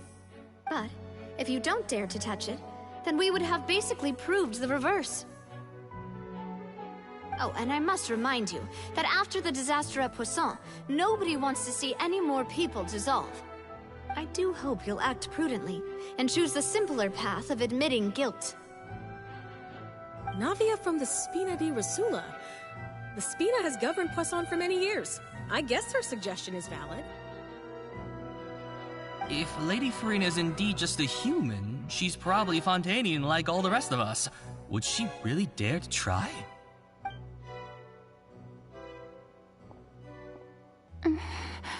I like how they have it out where it can be spilled, right? It just seems very, very careless.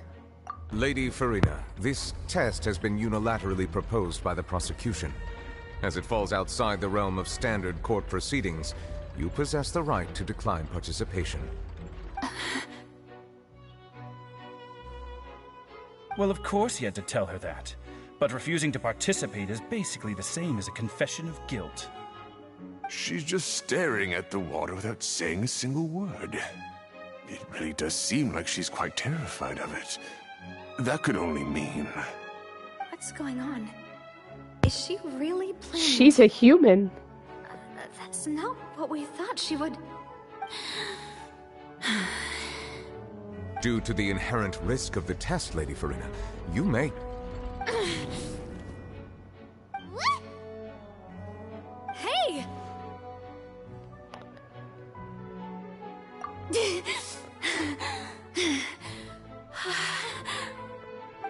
I guess she's not dissolving. I'm fine! Look at me, everyone! My hand is still here! I haven't been dissolved! Will you believe me now? She could be a human from another area.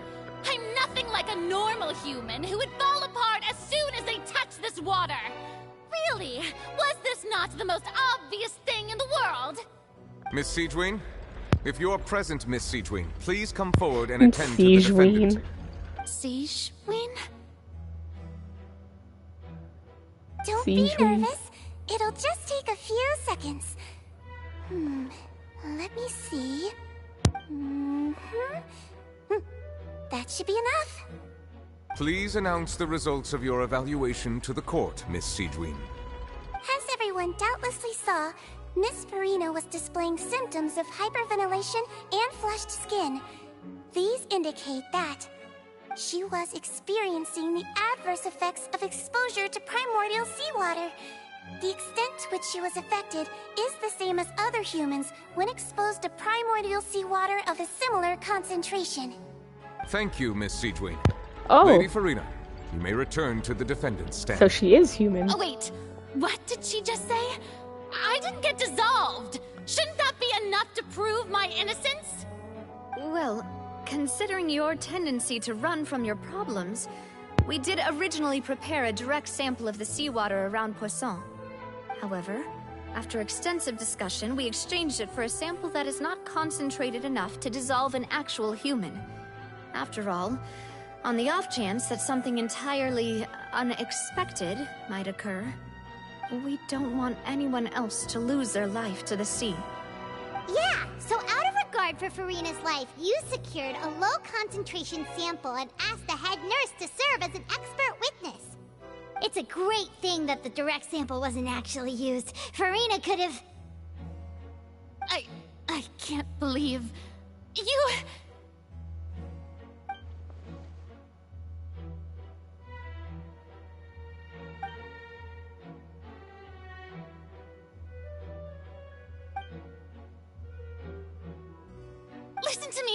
Listen to me, everyone! Please don't give me such cold and disdainful looks!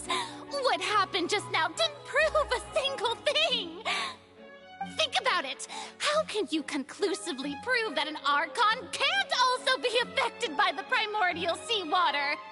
Also, if I was really just a human, why would I dare to just put my hand in that kind of water?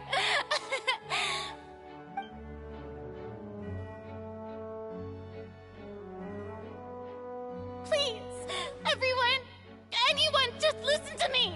I swear, I really am your Archon!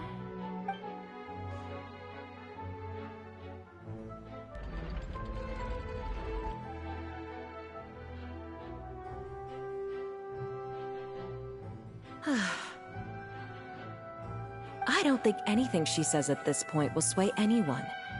The odds are just too stacked against her now. With all the things that have been said, Paimon doesn't think there's any way left for Furina to win. I believe the time for arguments and presentation of evidence has come to an end. If there are no objections, we will move on to the final judgment.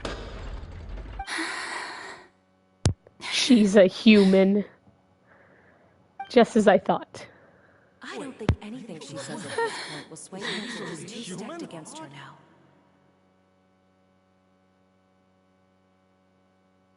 Is she going insane? Is she gonna freak out? In my capacity as Chief Justice, I shall now render judgment on Furina's misrepresentation of herself as the Archon of Fontaine. As a human who knowingly deceived her fellow citizens, Furina is guilty.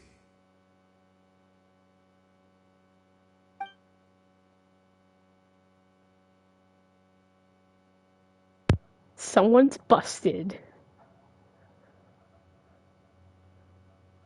We shall now turn to the Oratrice Mécanique d'Analyse Cardinale to render the final verdict on the charges.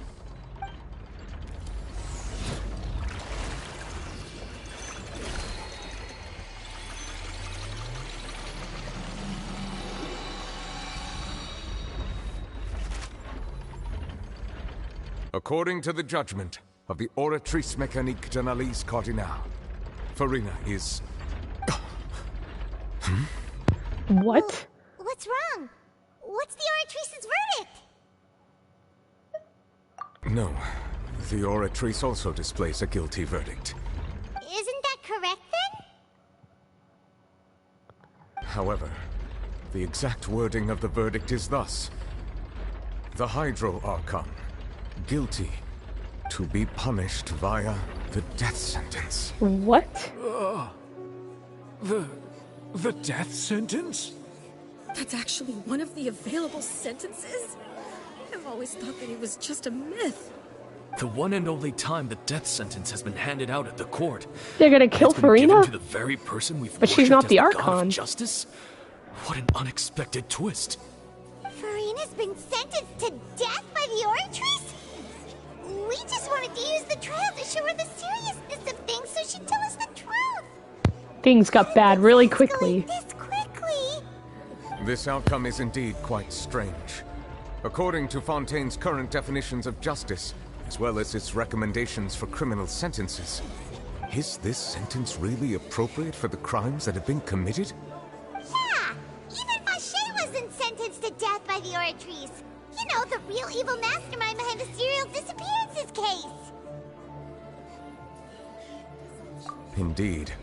Not only is Furina's sentence overly excessive, the very point of our trial today was also to prove that Furina has never been the Hydro Archon in the first place.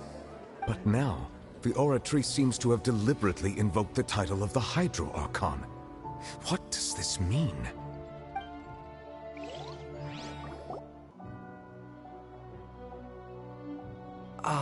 Excuse me, if I may interrupt.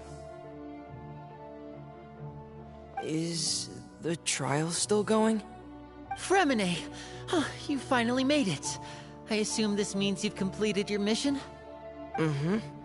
Any mission Father assigns to me will always be top priority.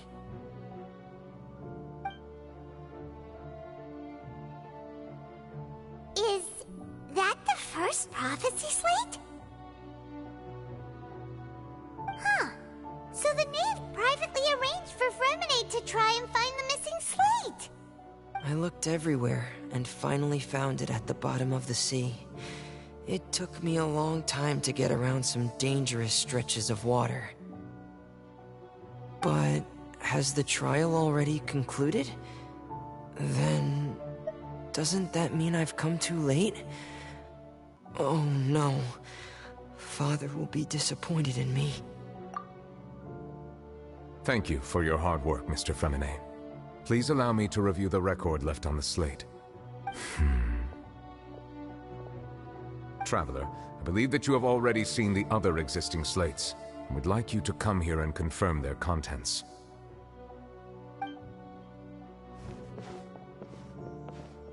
Huh? So what do you see? What is it?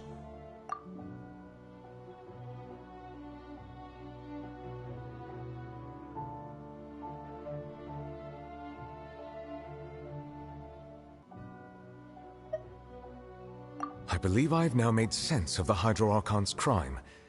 It has to do with Fontaine's lost history. Huh? Isn't the Hydro Archon just guilty of deceiving her people? Oh, wait, no, that's Furina, and we've already proven that she's not the Hydro Archon. So when you say Hydro Archon, do you mean the real Hydro Archon we've been kinda talking about? In truth, everything that you've encountered in Fontaine up until this point can be traced back to the contents of these stone slates. However, I'm uncertain as to how much sense they currently make to you. Okay, let's try to recall the contents of the other 3 stone slates. Paimon will do her best to help you remember.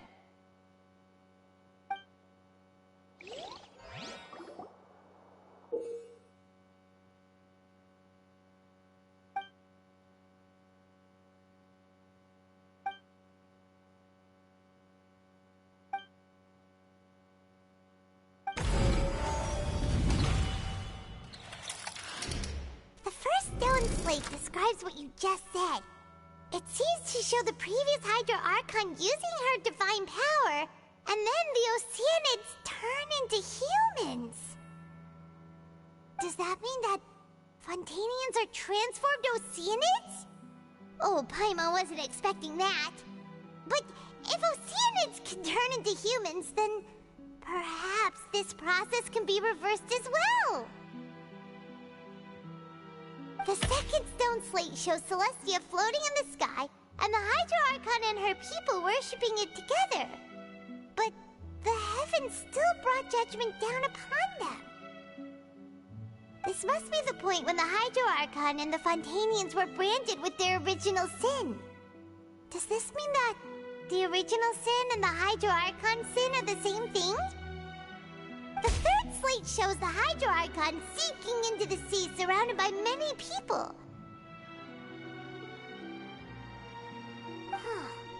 That reminds Paimon, didn't we also watch that happen to someone else? Well, the fourth slate is the prophecy the Fontanians have been talking about. People dissolving into the sea, the Hydro Archon crying on her throne, and so on. We didn't believe that such a crazy disaster could happen at first, did we? But after that incident, it was just a question of when and not if.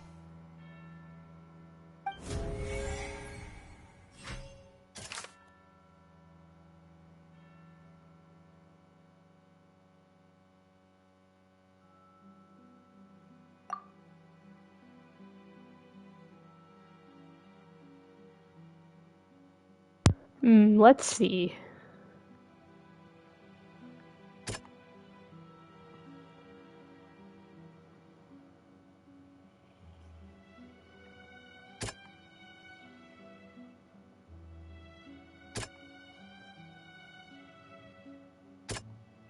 T.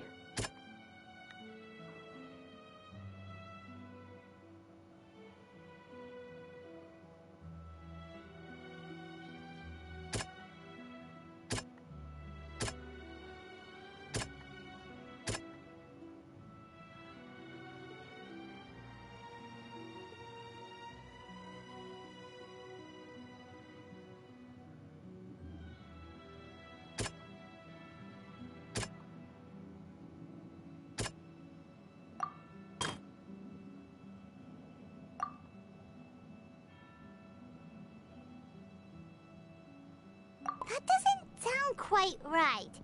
Let's think about this some more. Okay, that wasn't right. Let's see.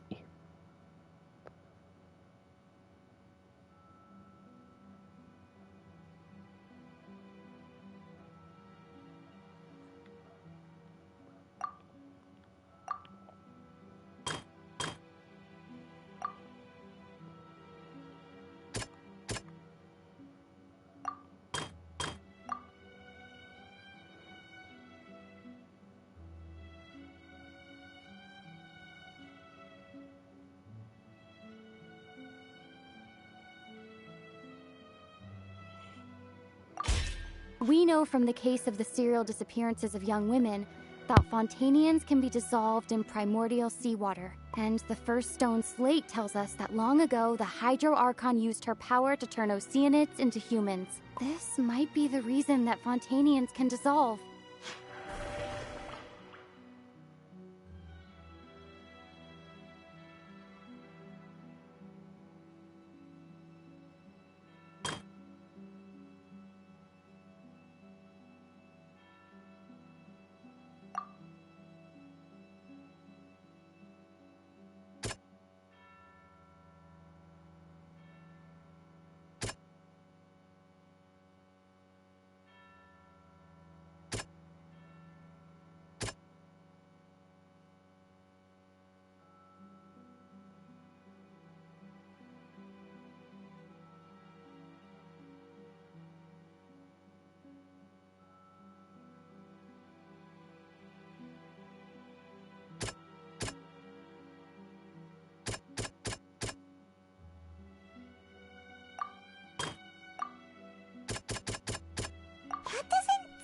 quite right.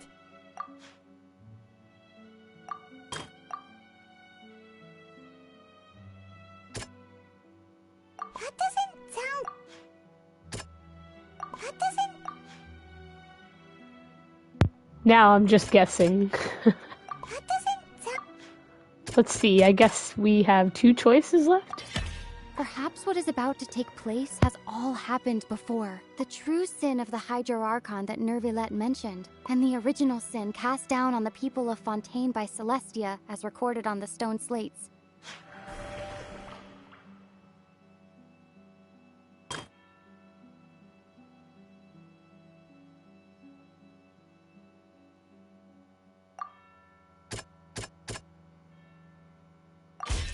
It's not as simple as falling into the sea. When Navia fell into the sea, her consciousness was subjected to judgment. The stone slates show the people gathered around the Hydro Archon in the sea. Could that be alluding to the same thing?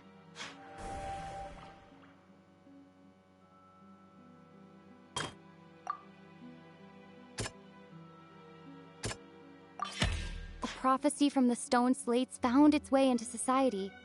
But not many people believed it at first. The fortress of Meropide was nearly flooded with primordial seawater, which we know can cause Fontainians to dissolve. It seems increasingly likely that the prophecy may come true. If we hadn't dealt with it in time, things could have gone very badly.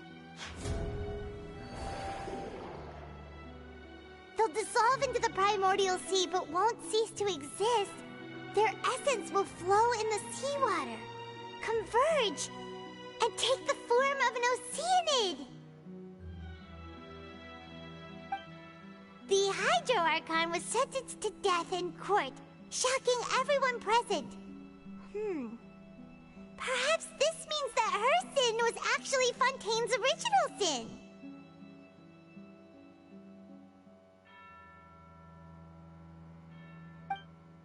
Navia fell into the water inside those ruins, and she nearly dissolved.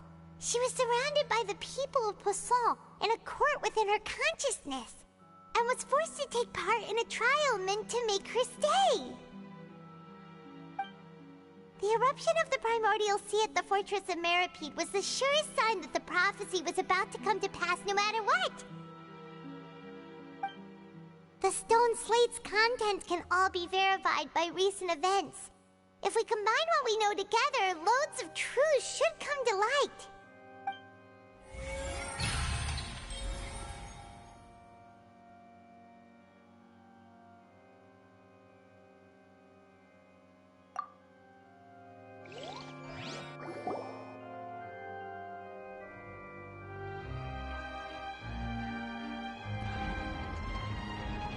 Huh? Oh, Paimon gets it now! So that's how you can make sense of it.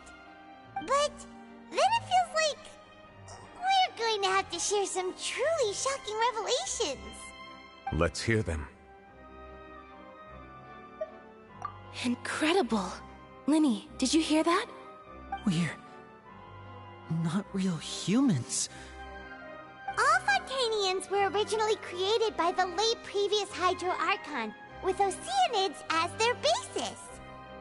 The evidence for that can be found in how only Fontainians could dissolve in primordial seawater, and how all the girls Vacher dissolved were also turned into Oceanids. Oh, and according to Navia, when she was about to get dissolved, she also saw everyone gathered around for a trial, all of them in the shape of Oceanids. Indeed. Yeah, and it follows from the content of the first slate that she probably anchored Celestia by creating humans without prior permission. That could also explain why the Oratrix judged the Hydro Archon to be guilty. It's to account for that ancient sin. The Hydro Archon's true sin was creating us? And yet, after many hundreds of years, the Hydro Archon's creations have turned around to try to judge the Archon within the Opera Epiclese. The twists of history are often the most unexpected of all. Yeah, isn't the image here just like when Navia fell into the sea? So wouldn't it be trying to show the image of the Hydro Archon also falling into the sea once the prophecy has been fulfilled in the fourth slate? In the end, the people will all be dissolved into the waters, and only the Hydro Archon will remain weeping on her throne. Only then will the sins of the people of Fontaine be washed away. Did Paimon get all that right? You've made some keen deductions. I must say, given how much you still don't know, it is impressive that you've already managed to connect so many pieces of the truth. However, while you were able to decode all the information on the slates, they've also been etched with an additional layer of hidden information using a different power source. When we were at the ruins, I tried to decipher the hidden information recorded in the slates. But since we only had 3 slates at the time, I was unable to come to a full conclusion. Now that the slate collection is complete, I shall make another attempt to decipher the narrative recorded within. If everything goes well, we should finally be informed of the unadulterated truth.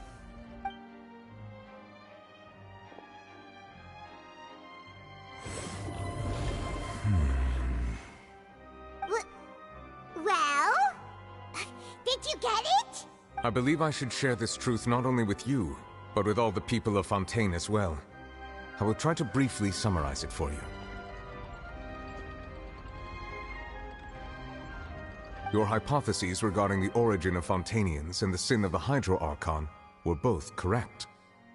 In the Fontaine of old, the previous Hydro Archon sensed the yearning of her Oceanid familiars for life on land.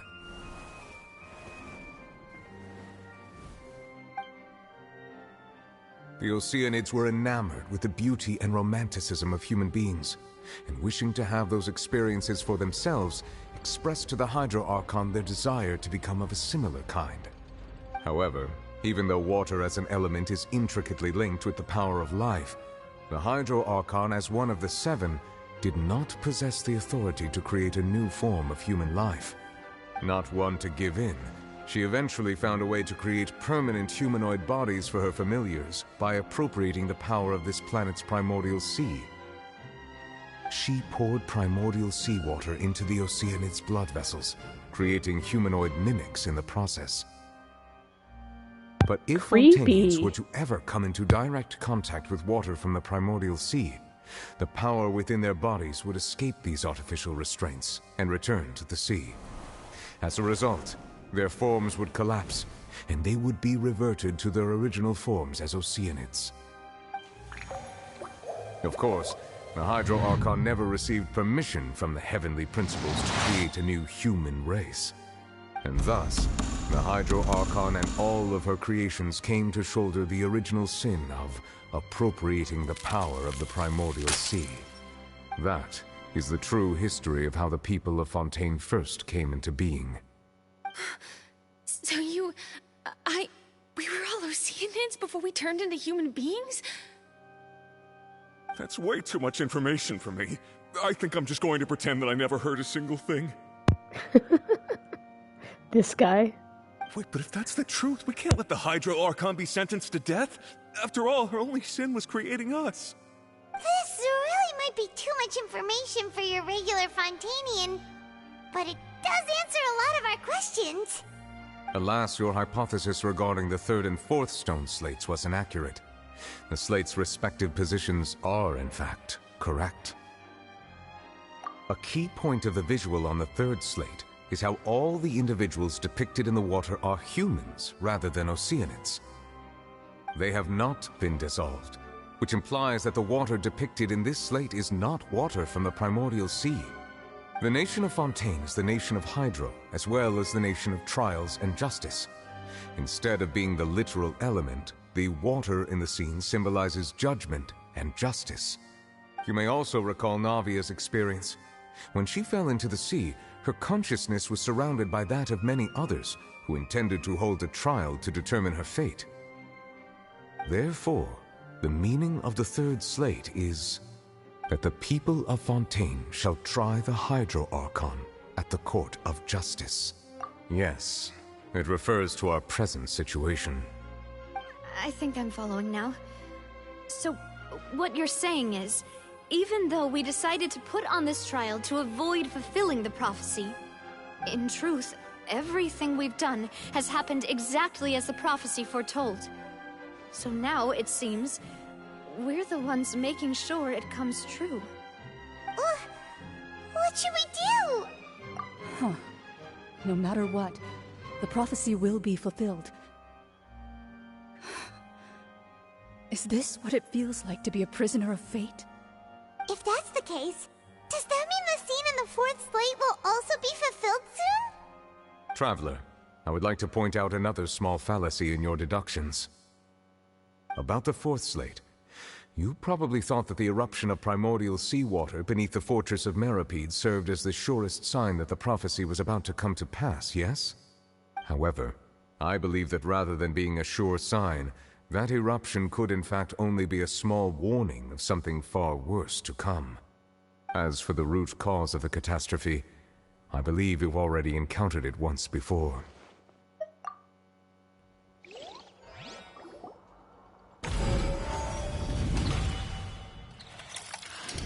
This eruption was just a small warning of the things to come. We must find the root cause of the disaster.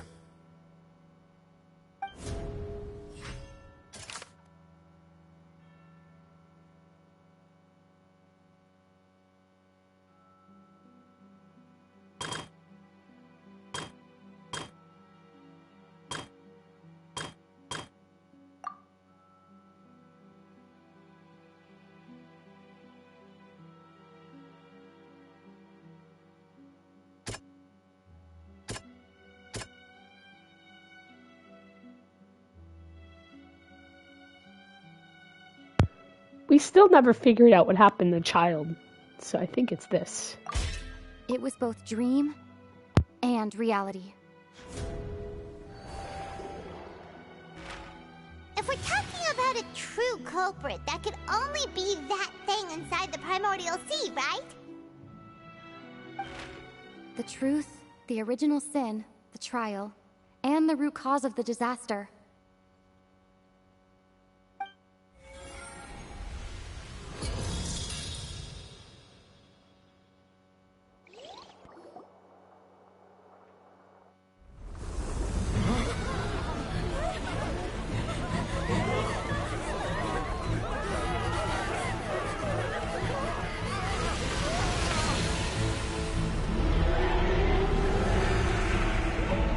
Whoa. What is this?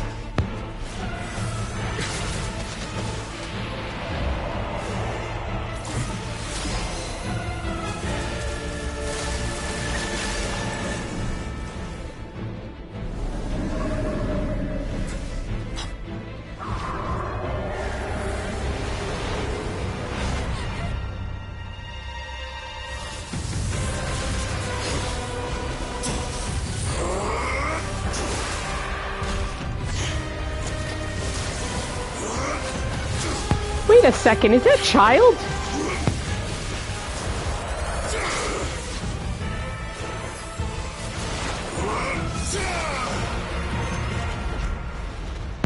Ladies and gentlemen, we know who our Archon is.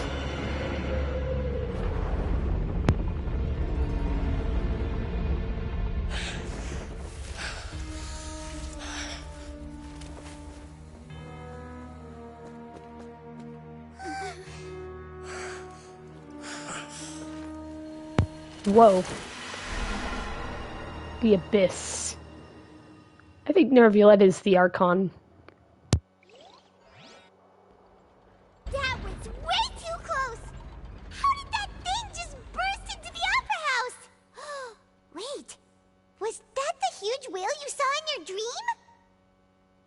So we've met it at last. I understand very well why it has chosen to make an appearance here.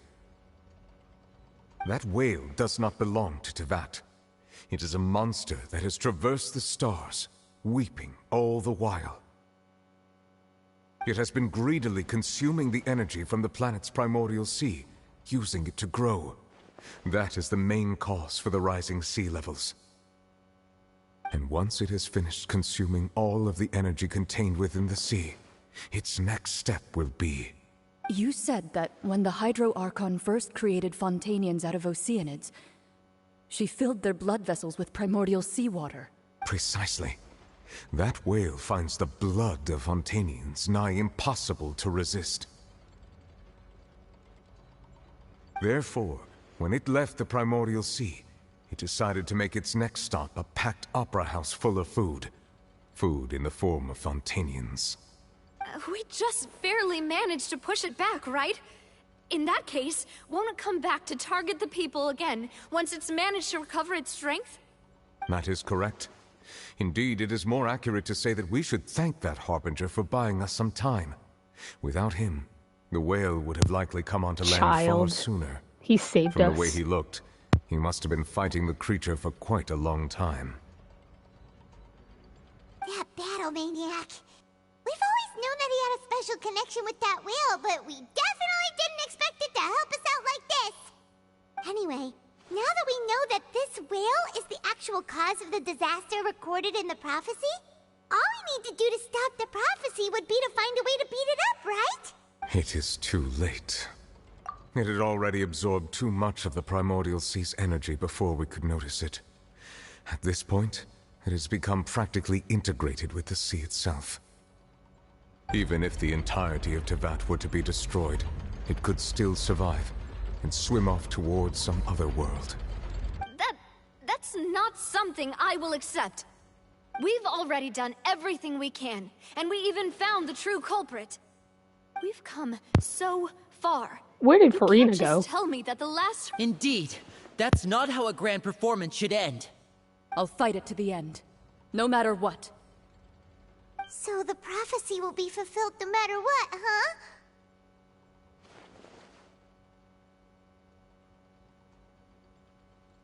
The prophecy. Yes, what has been prophesied will be fulfilled. You may view such things as the history of the future.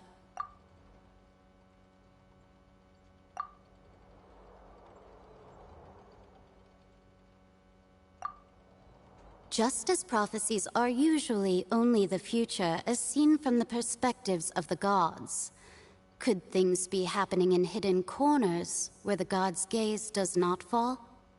Ultimately, fate shall serve as your only guide, no matter what will happen in Tevat's future.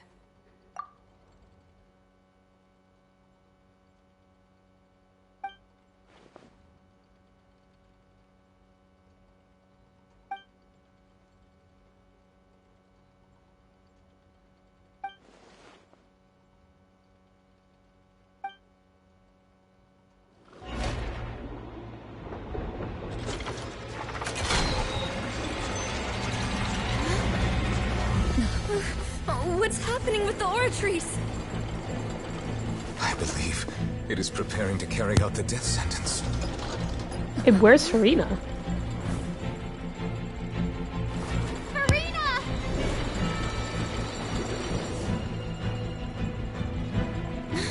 No, I still need answers.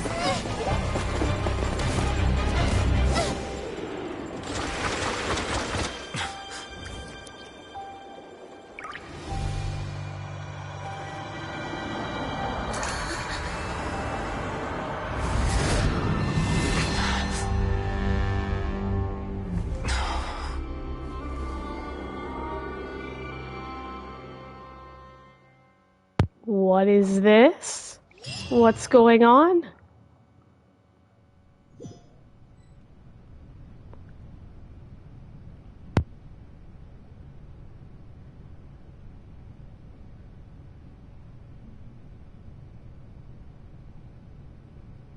Hey. You. It is Furina. Sorry. That shocked expression on your face is just too amusing. I couldn't help myself. You are not Furina. Who are you? Ah, the sweet sound of bewilderment. Marvelous. A sure sign that my attempt to deceive everyone was a resounding success. But to answer your question, I am Focalor. You know, the god. Focalor? Why did you deceive us? Oh, that wasn't my goal, of course. Goodness, no. But I had to fool everyone else too, if I was to stand any chance of deceiving the heavenly principles. Deceiving the heavenly principles? It's all because of that pernicious prophecy. Dreadful, wasn't it?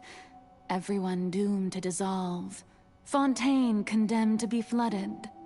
One was not amused. In fact, one was positively bemused when that problem was thrust upon me by my dearest predecessor.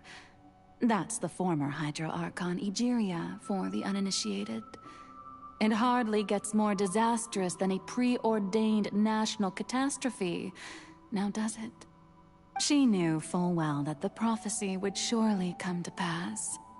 And as one of the seven, she also knew full well that one defies the heavenly principles at one's peril.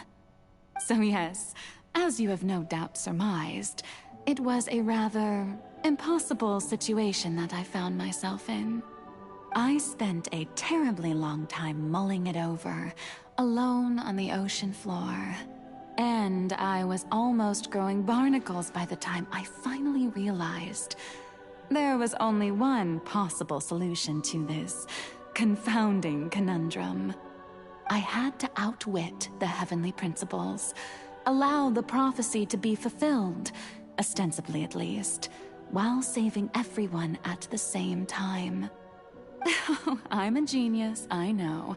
I can only assume that's why Egeria chose me as her successor. Although, looking back now, it was hardly the inheritance one dreams of.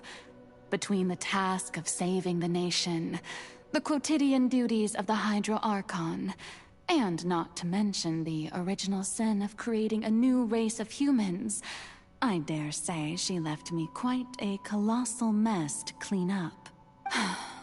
But one can only play the hand one is dealt.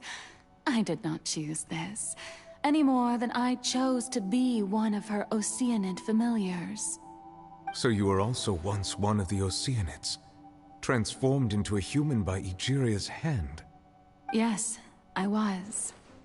I always dreamed of becoming human. And I still do, even now. In my eyes, to be human is to be part of the greatest opera ever known. After becoming a god, I separated my divinity from my body and spirit, leaving behind only a self that was as naive and bewildered as my past self on her first day as a human being. The me you see before you now is that divinity. And the human counterpart I left behind. Makes sense now. Furina. She could feel joy, sorrow, and everything in between. She could be as vain and conceited, or as meek and vulnerable as she wished. Her strengths were of a kind only a human could possess, as were her shortcomings. But in my eyes, Furina's humanity was what made her perfect. She was perfectly human in every way. The person I always wanted to be. Anyway, so then I cursed her. All part of the plan, She of just course. cursed her. The plan to deceive the heavenly principles. Do you still remember the final scene of the prophecy?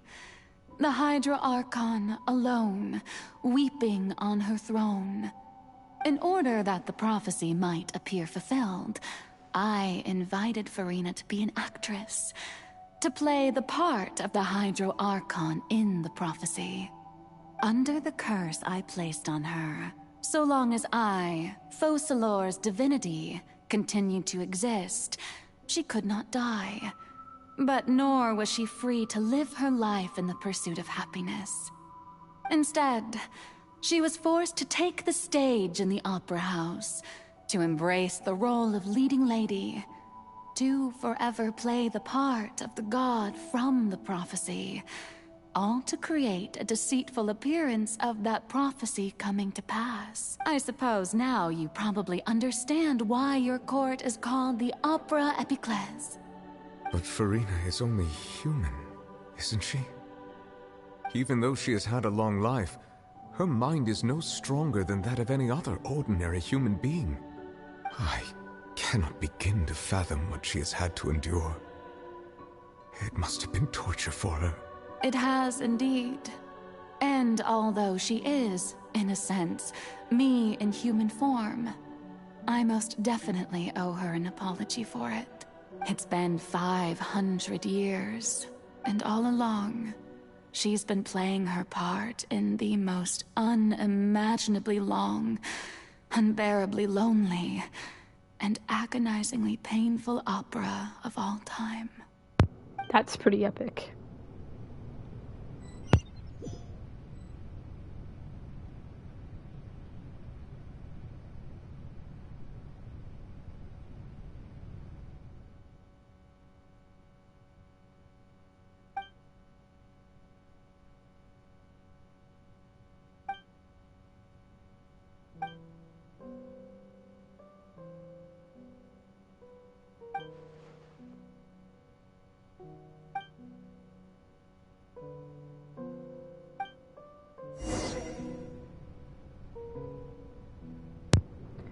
Oh, wow.